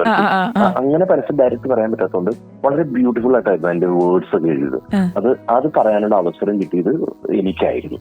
ഒത്തിരി വർഷം അത് ഇങ്ങനെയായിരുന്നു. വാക്കുകൾ ഹൃദയത്തിൽ നിന്നാകുമ്പോൾ പരസ്യമായി തന്നെ പറയൂ, എല്ലാവരും കേൾക്കട്ടെ. മനോരമ പേഴ്സണൽ, ഹൃദയം തുറക്കൂ, എല്ലാവരും കേൾക്കട്ടെ. ഇതായിരുന്നു എന്റെ പരസ്യം. അതായത് അപ്പോ മരിച്ചു പോയവരെ കുറിച്ച് ഓർമ്മിക്കുന്ന എന്നുള്ളതിന് പ്രത്യേകം പറയേണ്ട ആവശ്യമില്ല. വാക്കുകൾ ഹൃദയത്തിൽ നിന്നാകുമ്പോൾ പരസ്യമായി തന്നെ പറയൂ, എല്ലാവരും കേൾക്കട്ടെ. അതാണ്. അത് ഭയങ്കര ബ്യൂട്ടിഫുൾ ആയിട്ടുള്ള വരികളായിരുന്നു. ഭയങ്കരമായിട്ട് എനിക്ക് എൻജോയ് ചെയ്ത് ഞാൻ അത് ഡബ് ചെയ്തിരുന്നു. ഭയങ്കര ഫീലിങ്സ് കൊടുത്തിരുന്നു. അതായിരുന്നു എന്റെ ഒരു ഭയങ്കര ഫീലിങ്സ് ഉള്ള പരസ്യമായിരുന്നു. അതുപോലെ മറ്റൊന്ന് വനിതകളുടെ സുഹൃത്തും വഴികാട്ടിയും. അത് ഒരുപാട് പ്രാവശ്യം ഞാൻ റിപ്പീറ്റഡ് ആയിട്ട് എന്റെ വോയിസ് തന്നെ വന്നിട്ട് ഓരോ കാര്യങ്ങൾ ഇങ്ങനെ വനിത ഇറങ്ങുമ്പോൾ, ഓരോ പ്രാവശ്യം വനിത ഇറങ്ങുമ്പോഴത്തേക്ക് അതിനകത്ത് ഉണ്ടാവുന്ന ആ ഒരു മാസികയിലെ കണ്ടന്റുകള് പ്ലസ് വനിതകളുടെ സുഹൃത്തും വഴികാട്ടിയും ഇതായിരുന്നു. ഓക്കെ. പിന്നെ എന്താ പറയാ, പിന്നെ ധാത്രിയുടെ ആണെങ്കിലും ധാത്രി ദീദി ഷാമ്പൂ ദിവസവും ഉപയോഗിക്കാവുന്ന ഷാമ്പൂ. പിന്നെ ഉള്ളത് നമ്മുടെ ഹെയറോമാക്സ് എന്ന് പറഞ്ഞിട്ട് ഒരു സംഭവം ഉണ്ടായിരുന്നു. അപ്പൊ അതിലത്തെ പത്മനാഭൻ വൈദ്യൻ എന്ന് പറഞ്ഞൊരു വൈദ്യരായിരുന്നു എന്റെ അഭിനയിച്ചത്. അപ്പൊ ഈ പത്മനാഭൻ വൈദ്യരുടെ ഓൺ വോയിസ് ആയിരുന്നു ആ പരസ്യത്തിന് വേണ്ടിയിട്ട് ഉപയോഗിച്ചുകൊണ്ടിരുന്നത്. സിംഗ് സൗണ്ട് ആണ് എടുത്തത്. അപ്പൊ ആ സിംഗ് സൗണ്ടിന്റെ ഏതൊരു പോർഷനിൽ വെച്ച് കേബിളിൽ എന്തോ ഒരു ഇത് വെച്ചിട്ട് സൗണ്ട് കട്ടായി പോയി. അങ്ങനെ കട്ടായി പോയതുകൊണ്ട് പിന്നീട് അത് ഡബ് ചെയ്ത് റെഡിയാക്കാമെന്ന് വിചാരിച്ചിട്ട് അവര് സ്റ്റുഡിയോയിൽ കൊണ്ടുവന്നു. അപ്പോ അതിന്റെ ഇൻ ബിറ്റ്വീൻ ഉള്ള ഡയലോഗുകളൊക്കെ അവർ തന്നെ ഉപയോഗിക്കും. നടുക്കുള്ളത് മാത്രം ഞാനൊന്ന് പറഞ്ഞ് പാച്ച് ചെയ്യണമെന്ന്. അങ്ങനെ പാച്ച് ചെയ്തപ്പോ ഈ ഡയലോഗ് അവിടുത്തെ സൗണ്ട് എഞ്ചിനീയറായ ഡാൻ പറഞ്ഞു, ഫുള്ളും ചേട്ടന്റെ വേർഷനും കൂടി ഒരെണ്ണം പറഞ്ഞു വെച്ചേക്ക്, ഇൻ കേസ് ആവശ്യം വന്നാൽ യൂസ് ചെയ്യാൻ പറഞ്ഞു. അവസാനം എന്റെ തന്നെ അത് ഫുൾ വേർഷൻ യൂസ് ചെയ്തു. ആ പരസ്യമായിരുന്നു നിങ്ങൾ ഒരുപാട് പ്രാവശ്യം കേട്ടിട്ടുള്ള. അദ്ദേഹം മരിച്ചതിന് ശേഷമായിട്ട് ഞാൻ അത് റിവീൽ ചെയ്തിട്ടുള്ളൂ. ഹെയറോമാക്സ് തേച്ച് കുളിച്ചാൽ താരൻ മുടി ഒഴിച്ചിൽ ഒന്നും നിങ്ങൾക്ക് ഉണ്ടാവില്ല, കരൾ സുരക്ഷിതമെങ്കിൽ ജീവിതം സുരക്ഷിതം എന്ന് പറഞ്ഞിട്ട് അദ്ദേഹത്തിന് ഒരു പരസ്യം ഉണ്ടായിരുന്നു. അതിന് ഞാനായിരുന്നു ഡബ്. ചേട്ടാ, ഒരു കാലഘട്ടത്തിലെ പെൺകുട്ടികളൊക്കെ ഭയങ്കരമായിട്ട് ഫോളോ ചെയ്തിട്ടുണ്ടായിരുന്ന ഒരു സീരിയലായിരുന്നു ഹിന്ദി സീരിയല് ഇസ് പ്യാർ കോ ക്യാ നാം ദൂൻ എന്ന് പറഞ്ഞിട്ട് ഒരു സീരിയല്. ഇതിന്റെ മലയാളം ഇറങ്ങിയിട്ടുണ്ടായിരുന്നു മൗനം സമ്മതം എന്നുള്ള പേരില്. അതിനകത്ത് മെയിൻ കഥാപാത്രം അർണവ് സിംഗ്. അത് അതെ, അതിന്റെ വോയിസ് മലയാളത്തിൽ ചേട്ടനായിരുന്നു കൊടുത്തിട്ടുണ്ടായിരുന്നു അല്ലെ? അതിനുശേഷം ഫീമെയിൽ ഫാൻസ് ഒക്കെ കൂടിയിട്ടുണ്ടായിരിക്കുമല്ലോ. അർണവ് സിംഗ് ഗായ്സാദയ്ക്ക് ഒരുപാട് ഫാൻസ് ഉണ്ടായിരുന്നു. അവർ എപ്പോഴും വിളിച്ചിട്ട് എന്തിനാണ് അങ്ങനെ ചെയ്തത്, എന്തിനാണ് ഇങ്ങനെ ചെയ്തത്. ഞാൻ പറഞ്ഞു എന്റെ പൊന്നുമക്കളെ ഹിന്ദിയിൽ ഷൂട്ട് ചെയ്ത സീരിയല് അത് ഡബ് ചെയ്യാൻ മാത്രമാണ് എനിക്ക് പറ്റുള്ളൂ, അതിന് കഥ മാറ്റാൻ എന്നെ കൊണ്ട് പറ്റുമെന്ന് ചോദിക്കാറുണ്ട്. ഓക്കെ. ഞാനൊക്കെ ഹോസ്റ്റലിലൊക്കെ ആയിരുന്ന സമയത്ത് ഒരു 8 മണി സമയം ആകുമ്പോഴത്തേക്ക് ടിവിയുടെ മുമ്പിൽ പെൺകുട്ടികളെല്ലാം ഫാളിനായിരുന്നു ഈ ഒരു സീരിയല് കാണാനും വേണ്ടിയിട്ട്. അതെ അതെ, അർണവ് സിംഗ് ഗായ്സാദ് ഭയങ്കര ഹിറ്റ്. പിന്നെ അതുപോലെ തന്നെ മധുബാല എന്ന് പറഞ്ഞൊരു സീരിയൽ ഉണ്ടായിരുന്നു. ഇതും ഇതുപോലെ പക്ഷെ സൂര്യ ടിവിയിലായിരുന്നു. ഓക്കെ. ചേട്ടാ, മലയാളം കൂടാതെ വേറെ അന്യഭാഷകളിലൊക്കെ ഡബ് ചെയ്തിട്ടുണ്ടോ? അന്യഭാഷകളിൽ നമ്മുടെ മറ്റ് അതർ ലാംഗ്വേജിലേക്ക് വേണ്ടിയിട്ട് ഇല്ല. ഞാന് ഖുഷി എന്ന് പറഞ്ഞ പടത്തില് അവർ തമിഴ് സിനിമയാണ് ആക്ച്വലി, പക്ഷെ അതിനകത്തുള്ള മലയാളം പോർഷൻസ് ഒക്കെ ഞാൻ ഡബ് ചെയ്തിട്ടുണ്ട്. അത്യാവശ്യം തമിഴ് മലയാളം മിക്സ് ആണ്. ഓക്കെ. ചേട്ടനെ ബുദ്ധിമുട്ടിച്ചിട്ടുള്ള ഏതെങ്കിലും ഒരു ഡബിങ് കഥാപാത്രം ഉണ്ടായിട്ടുണ്ടോ ഡബ് ചെയ്യുമ്പോ? ഞാൻ വലഞ്ഞു പോയെന്ന് തോന്നിയിട്ടുള്ളേ? അങ്ങനെ തോന്നുന്നു, എനിക്ക് പെട്ടെന്ന് എനിക്ക് ഓർത്തെടുക്കാൻ സാധിക്കില്ല. കാരണം നമ്മളെല്ലാം ഏത് ഇത് ചെയ്താലും അത് ചെയ്യുന്നത് വരെ നമ്മളെ ബുദ്ധിമുട്ടിക്കാറുണ്ടെങ്കിൽ അത് കഴിയുമ്പോൾ നമ്മുടെ സന്തോഷമാണല്ലോ. ചെയ്യുന്ന സമയത്ത് ഒരുപാട് ബുദ്ധിമുട്ടുകൾ ഉണ്ടായിട്ടുള്ള കഥാപാത്രങ്ങളൊക്കെ ഉണ്ട്, പക്ഷെ അത് പെട്ടെന്ന് ഓർത്തെടുക്കാൻ സാധിക്കുന്നില്ല. ഓക്കെ. ഇതുപോലെ ഈ അന്യഭാഷ നടന്മാർക്കൊക്കെ ശബ്ദം കൊടുക്കുമ്പോഴേ ഈ ലിപ്പ് സിങ്ക് ആകാണ്ട് വരുന്ന പ്രശ്നങ്ങളൊക്കെ ഉണ്ട്. ഞാൻ വേറെ ആർട്ടിസ്റ്റുകളൊക്കെ പറഞ്ഞു കേട്ടിട്ടുണ്ട്, ബുദ്ധിമുട്ടിയിട്ടുണ്ട്. കറക്റ്റ് ഡയലോഗ് ഒന്നും ആയിരിക്കത്തില്ല അവര് പറഞ്ഞിട്ടുണ്ടാകുക. അപ്പൊ നമ്മൾ വേണം അത് നമ്മുടെ ഭാഷയിലേക്ക് കറക്റ്റ് ആയിട്ട് കൊണ്ടുവരാൻ.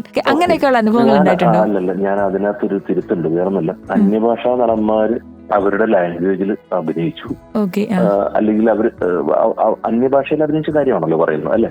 അല്ല ചേട്ടാ, നമ്മുടെ മലയാള സിനിമകളിലേക്ക് വന്നിട്ട് മലയാളത്തിൽ അഭിനയിച്ചിട്ട് മലയാളത്തിൽ അവർ അഭിനയിക്കുമ്പോഴത്തേക്കും നമുക്ക് ഭയങ്കര ബുദ്ധിമുട്ട് വരാറുണ്ട്. പക്ഷെ ഞാൻ അതിനെ അവരൊരിക്കലും കുറ്റം പറയാൻ പറ്റില്ല. അല്ലെങ്കിൽ അവരത് കാരണം അവരെ നമ്മുടെ സംവിധായകർ അവരെ ഓപ്റ്റ് ചെയ്തിട്ടാണ് ഇവിടെ കൊണ്ടുവന്ന് അഭിനയിക്കുന്നത്. അപ്പൊ അവർക്ക് ആ ലാംഗ്വേജ് പറഞ്ഞു കൊടുക്കേണ്ടതും അഭിനയിപ്പിക്കേണ്ടതും അല്ലെങ്കിൽ അവരുടെ ശബ്ദം ഡബ് ചെയ്യേണ്ടതും നമ്മുടെ ഉത്തരവാദിത്തമാണ്. അതിനകത്ത് നമ്മൾ എന്നാൽ മലയാളം അറിയാവുന്ന മലയാള നടന്മാര് തന്നെ എന്തെങ്കിലുമൊക്കെ കാണിച്ചിട്ട് ചെയ്തു വെച്ചിട്ട് പോകുന്ന ഇപ്പൊ സീരിയലാണെങ്കിലും അങ്ങനെയുള്ളവര് ഒരുപാട് നമ്മളെ ബുദ്ധിമുട്ടിക്കാറുണ്ട്. മലയാളം അറിയാവുന്നവർ മലയാളം തെറ്റിക്കുമ്പോഴാണ് നമുക്ക് ഏറ്റവും കൂടുതൽ ബുദ്ധിമുട്ട് വരുന്നത്. മലയാളം അറിയാവുന്നവർ മലയാളം തെറ്റിച്ച് പറയുമ്പോഴാണ് ഡബ്ബിങ്ങിന് ബുദ്ധിമുട്ട് വരുന്നത്. നേരെ മറിച്ച് ഒരു അന്യഭാഷാ നടൻ മലയാളം തെറ്റിച്ച് പറഞ്ഞാലും നമുക്ക് അത് അഡ്ജസ്റ്റ് ചെയ്യാൻ പറ്റും. ചാലഞ്ചിങ്ങാണ് എങ്കിലും അഡ്ജസ്റ്റ് ചെയ്യാൻ പറ്റും. കാരണം ഓൾറെഡി അയാൾ തെറ്റിക്കുമെന്ന് നമുക്ക് ഉറപ്പാണ്. അപ്പൊ നമുക്ക് അതിനനുസരിച്ച് പ്രിപ്പയർ ചെയ്യാം. നേരെ മറിച്ച് മലയാളം അറിയാവുന്ന ഒരാള് മലയാളം തെറ്റിച്ച് പറയുമ്പോൾ നമുക്ക് എങ്ങനെ അയാളുടെ മുഖത്ത് സൂട്ടാക്കാൻ പറ്റും? അതാണ് പ്രശ്നം. ചേട്ടനാണെങ്കിൽ ഡബ് ചെയ്തതില് കുറച്ചുകൂടി നന്നാക്കാമായിരുന്നു എനിക്ക് ഈ ഒരു കഥാപാത്രത്തിന് എന്ന് തോന്നിയിട്ടുള്ള ഏതെങ്കിലും പെർഫോമൻസ് ഉണ്ടായിട്ടുണ്ടോ? അത് ഞാൻ പറയില്ല, പക്ഷെ വേറൊന്നല്ല, അങ്ങനെയുള്ള കഥാപാത്രങ്ങൾ ഞാൻ ഡബ് ചെയ്യുന്ന സമയത്ത് മറ്റേ ടേക്ക് വെച്ചാൽ പോരെ എന്ന് നമ്മൾ അവരോട് ചോദിക്കാറുണ്ട്. നമുക്ക് ഇഷ്ടപ്പെട്ട ടേക്ക് മറ്റേതായിരുന്നു, അത് വെച്ചാൽ പോരെയുള്ളൂ, വെക്കുന്നായിരുന്നല്ലോ. തോന്നുന്നു. പക്ഷെ അത് സംവിധായകന്റെ ഇഷ്ടമാണ്. അപ്പൊ അതുകൊണ്ട് തന്നെ നമുക്ക് അതിനെ കുറിച്ച് അങ്ങനെ റിവീൽ ചെയ്യാൻ പറ്റത്തില്ല. ഓക്കെ. അതുപോലെ തന്നെ കംപ്ലീറ്റ് സാറ്റിസ്ഫാക്ഷൻ നൽകിയ, അത് ഇതിനപ്പുറത്തേക്ക് എനിക്ക് പറ്റില്ല, ഞാൻ എന്റെ മാക്സിമം കൊടുത്തിട്ടുണ്ട് എന്ന് തോന്നിയിട്ടുള്ള കഥാപാത്രം ഉണ്ടോ? ഞാൻ SJ സൂര്യക്ക് വേണ്ടിയിട്ട് നമ്മുടെ മെർസൽ എന്ന് പറഞ്ഞൊരു പടമാണ്, മെർസൽ എന്ന് പറഞ്ഞ പടം, വിജയുടെ പടം. അത് മലയാളത്തിലേക്ക് മൊഴിമാറ്റം ചെയ്തപ്പം SJ സൂര്യക്ക് വേണ്ടി ഞാൻ ഡബ് ചെയ്തത്. അതെനിക്ക് ഞാൻ മാക്സിമം ഭയങ്കര എൻജോയ് ചെയ്ത് ഇതിനെപ്പുറത്തേക്ക് ഇനി എന്താ എനിക്ക് ചെയ്യാനുള്ളതെന്ന് തോന്നിയിട്ടുള്ള ഒരു സാധനമായിരുന്നു എനിക്ക്. അങ്ങനെ ചെയ്തിട്ടുണ്ട്. പിന്നെ അതുപോലെ തന്നെ വിക്രമിന്റെ ഒരു പടത്തിന്റെ പേര് ഞാൻ മറന്നുപോയി, ഒരു സിനിമ ഉണ്ടായിരുന്നു. അതും എനിക്ക് ഇതുപോലെ മാക്സിമം ഞാൻ എന്നെ കൊണ്ടാവുന്ന ചെയ്തിട്ടുണ്ട്. ഇല്ല അപ്പുറത്തേക്ക് ആണെങ്കിൽ വേറെ ആരെങ്കിലും വന്ന് ചെയ്താൽ അയാൾക്കിടെ കൂടി എന്റെ കഴിവിന്റെ മാക്സിമം ഞാൻ ചെയ്തതായിട്ട് എനിക്ക് തോന്നിയിട്ടുണ്ട്. ഓക്കെ. സഞ്ചാരത്തിന്റെ കുറച്ച് എപ്പിസോഡ് ചെയ്തിട്ടുണ്ടെന്ന് ഞാൻ കേട്ടിട്ടുണ്ട്, ആണോ? അത് എന്നാ എപ്പോഴും അതിന് ഏത് എപ്പിസോഡ് തന്നെ അതിന് ഓർക്കുന്നില്ല. എപ്പോഴും അനീഷിന്റെ കാല് ഇങ്ങനെ ഒടിഞ്ഞിരുന്ന സമയത്ത് 1 or 2 എപ്പിസോഡ് മാത്രം, അതും ഞാൻ ഓർത്തിരിക്കത്തില്ല ഏത് എപ്പിസോഡ്. അത് വളരെ രസകരമായ ഭയങ്കര സ്പീഡായിട്ടുള്ള ഒരു വർക്കാണ്. പക്ഷെ അനീഷ് സ്ഥിരം ചെയ്തുകൊണ്ടിരിക്കുന്നതുകൊണ്ട് അനീഷിന് കറക്റ്റ്. എനിക്കത് അത്ര ഒന്നും ഞാൻ ഓർഡറായി വരുന്നില്ലായിരുന്നു. അതിന് മുമ്പ് തന്നെ എനിക്ക് അപ്പോഴത്തേക്ക് അനീഷിന്റെ കാലിൽ റെഡിയായിരുന്നു. ഓക്കെ. ചേട്ടാ, ഞാൻ അതുപോലെ ചേട്ടന്റെ ഇന്റർവ്യൂസ് ഒക്കെ യൂട്യൂബിൽ സെർച്ച് ചെയ്ത കൂട്ടത്തില് അതിനകത്ത് പല കമന്റ്സും കണ്ടിട്ടുണ്ട്. കൈലാസനാഥന് ശബ്ദം കൊടുത്തത് ചേട്ടനാണ്, ചേട്ടനല്ല എന്ന് 2 വാദം ഞാൻ കേട്ടിട്ടുണ്ട്. ശരിക്കും ചേട്ടനാണോ? കൈലാസനാഥന് ഞാൻ ഡബ് ചെയ്തിട്ടില്ല. അതുപോലെ കാർട്ടൂൺ കഥാപാത്രങ്ങൾക്കൊക്കെ ശബ്ദം കൊടുത്തിട്ടുണ്ടായിരുന്നു അല്ലേ? ഞാൻ കാർട്ടൂൺ ഒരു കാലഘട്ടത്തിൽ ഉണ്ടായിരുന്നു. അതായത് കാട്ടിലെ കണ്ണൻ, അതുപോലെ തന്നെ നമ്മുടെ മനോരമയുടെ തന്നെ ഭയങ്കര ഹിറ്റായിട്ടുള്ള ഒരു കേശവും കൂട്ടുകാരൻ പറഞ്ഞിട്ട് ഒരു യൂട്യൂബിൽ ഇപ്പോഴും ഉണ്ട് അടിച്ചത്. കിലുക്കാൻപെട്ടി 2 എന്ന് പറഞ്ഞടിച്ചത്. സത്യം പറഞ്ഞാൽ എനിക്ക് ഏറ്റവും കൂടുതൽ ഈ നടന്മാർക്ക് ഡബ് ചെയ്തതിനേക്കാളും അല്ലെങ്കിൽ ഇപ്പൊ ഈവൻ ബാഹുബലി കെട്ടപ്പയ്ക്ക് ഡബ് ചെയ്ത പോലെ തന്നെ അല്ലെങ്കിൽ അതിനേക്കാൾ ഒരുപാട് മുകളിൽ എനിക്ക് സന്തോഷം കിട്ടിയിട്ടുള്ളത് ഈ കിലുക്കാൻപെട്ടി 2 എന്ന് പറഞ്ഞ കഥ. അതിലൊരു കേശു എന്ന് പറഞ്ഞ കേശു ഒരു കുരങ്ങനാണ്. ടോമി എന്നാണ് നമ്മുടെ ഡോഗിന്റെ പേര്. ഈ ടോമിക്ക് കിലുക്കാൻപെട്ടി 2 ടോമിയുടെ സൗണ്ട് ഞാൻ ഓർത്ത്. ഇതിനെനിക്ക് പല സമയത്തും ഇങ്ങനെ ഓരോരുത്തർ ഞങ്ങളുടെ വീട്ടില് കൊച്ചിന് ചോറ് കൊടുക്കുന്നു, ഈ ടോമിയുടെ സൗണ്ട് കേൾപ്പിക്കണം എന്നൊക്കെ പറഞ്ഞ ആൾക്കാർ വിളിച്ചു പറയുന്നു. കാരണം അന്ന് ഞാനിങ്ങനെ ഈ എന്താ പറയുക, നമ്മളും ഒരു ചൈൽഡിഷായി മാറും നമ്മൾ അങ്ങനത്തെ സംഭവങ്ങൾ ചെയ്യുമ്പോൾ.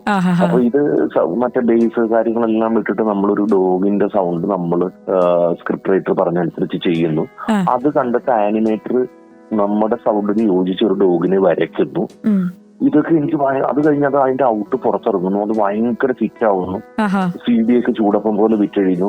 കോടികളാണ് അതിന്റെ വ്യൂവേഴ്സ് ഇപ്പോഴും യൂട്യൂബിൽ. അതെ, തീർച്ചയായിട്ടും. ഇതേപോലെ അപ്പൊ അത് ഇങ്ങനെ ഒരു എന്റെ അടുത്ത് ഇത്തരം മാത്രം റെഫറൻസ് വന്നിട്ടുള്ളൂ. കാട്ടിലുള്ള ഒരുപറ്റം കാട്ടിലെ മൃഗങ്ങള് ഒരു കുരങ്ങന്റെ ബർത്ത്ഡേയുടെ പിറ്റേ ദിവസം കുരങ്ങനെ തട്ടിക്കൊണ്ടു പോകുന്നു. ആ കുരങ്ങനെ അന്വേഷിച്ച് കാട്ടിലുള്ള മൃഗങ്ങളെല്ലാരും കൂടി KSRTC ബസ്സിൽ കയറി എറണാകുളത്ത് വരുന്നു. എറണാകുളത്ത് വരുമ്പോൾ ഇവരെ ഹെൽപ്പ് ചെയ്യാനായിട്ട് ഒരു കൊച്ചിക്കാരനായ ഒരു ഡോഗ് വരുന്നു. ആ ഡോഗാണ് ടോമി. ടോമിയുടെ സൗണ്ടാണ് നീ കൊടുക്കേണ്ടതെന്ന് പറഞ്ഞാൽ എന്നെ വിളിക്കുന്നു. ഇതാണ്. പിന്നെ എനിക്ക് അപ്രിസിയേഷൻ അല്ലെങ്കിൽ ഭയങ്കര ഇഷ്ടമുള്ള തോന്നിയിട്ടുള്ള വർക്കുകൾ നമ്മുടെ ഷാലോം TVക്ക് വേണ്ടിയിട്ട് അവിടെ ജീസസ് കിഡ്സ് എന്ന് പറഞ്ഞ പ്രോഗ്രാം ഉണ്ടായിരുന്നു.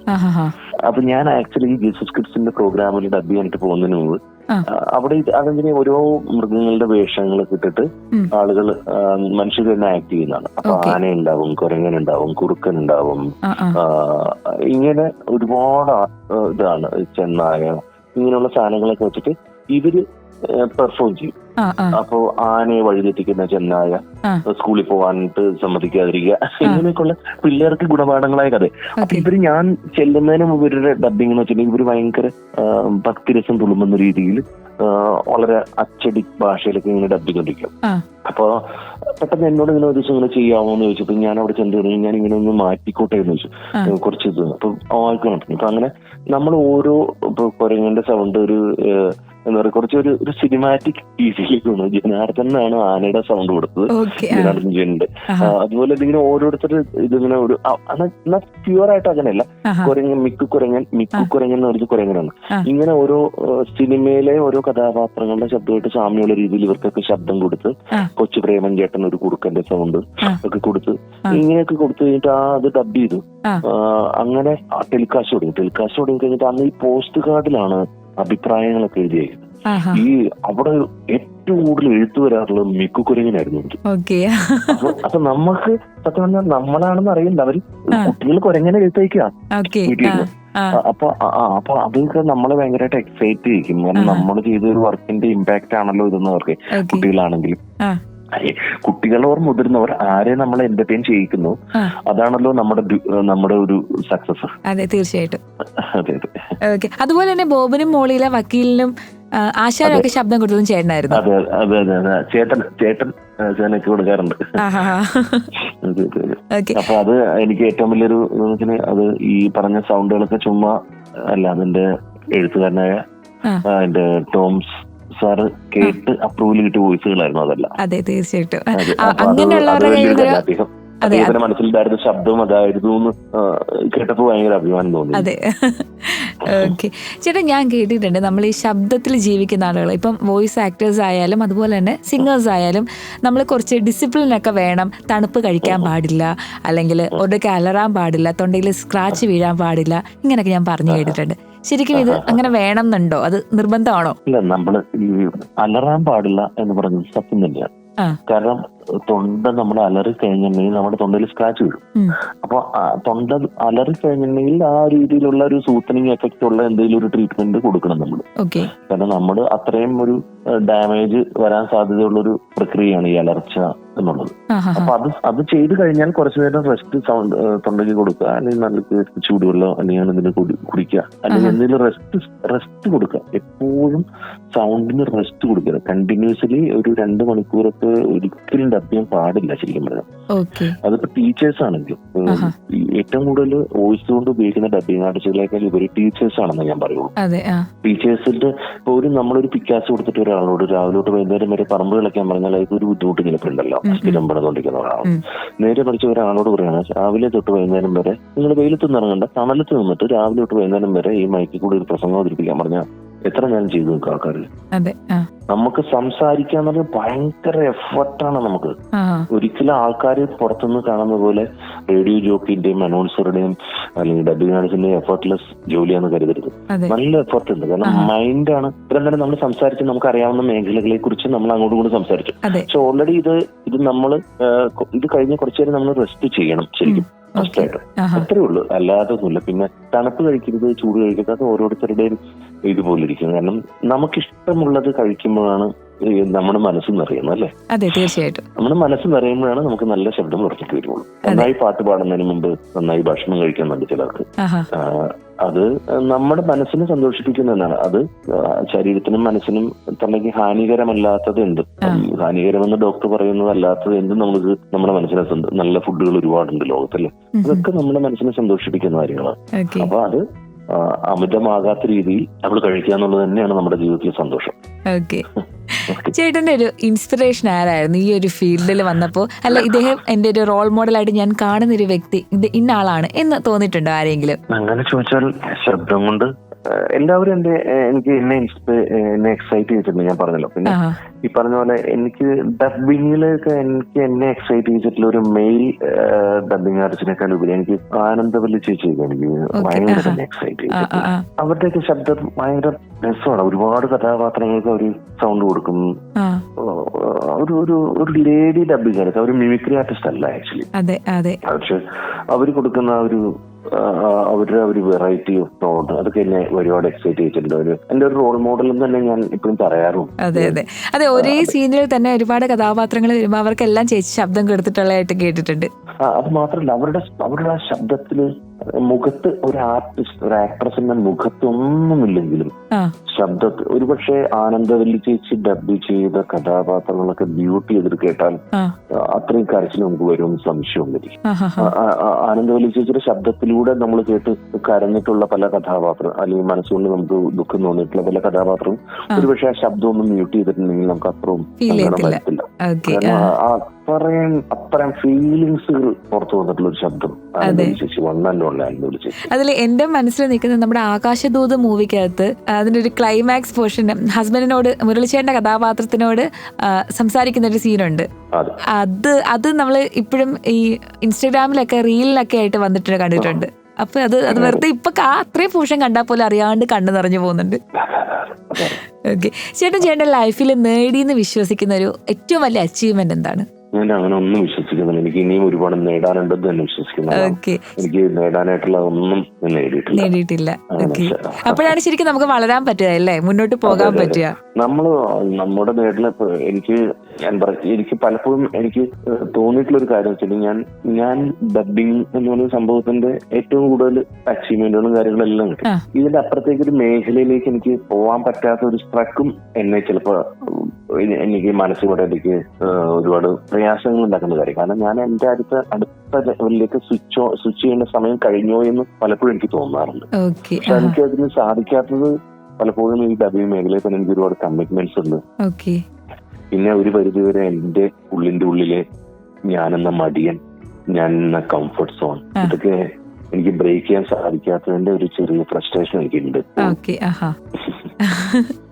അല്ലാതെ നേടി എന്ന് കരുതിയുള്ള ഒരു സമാധാനം ഒരിക്കലും എനിക്കില്ല.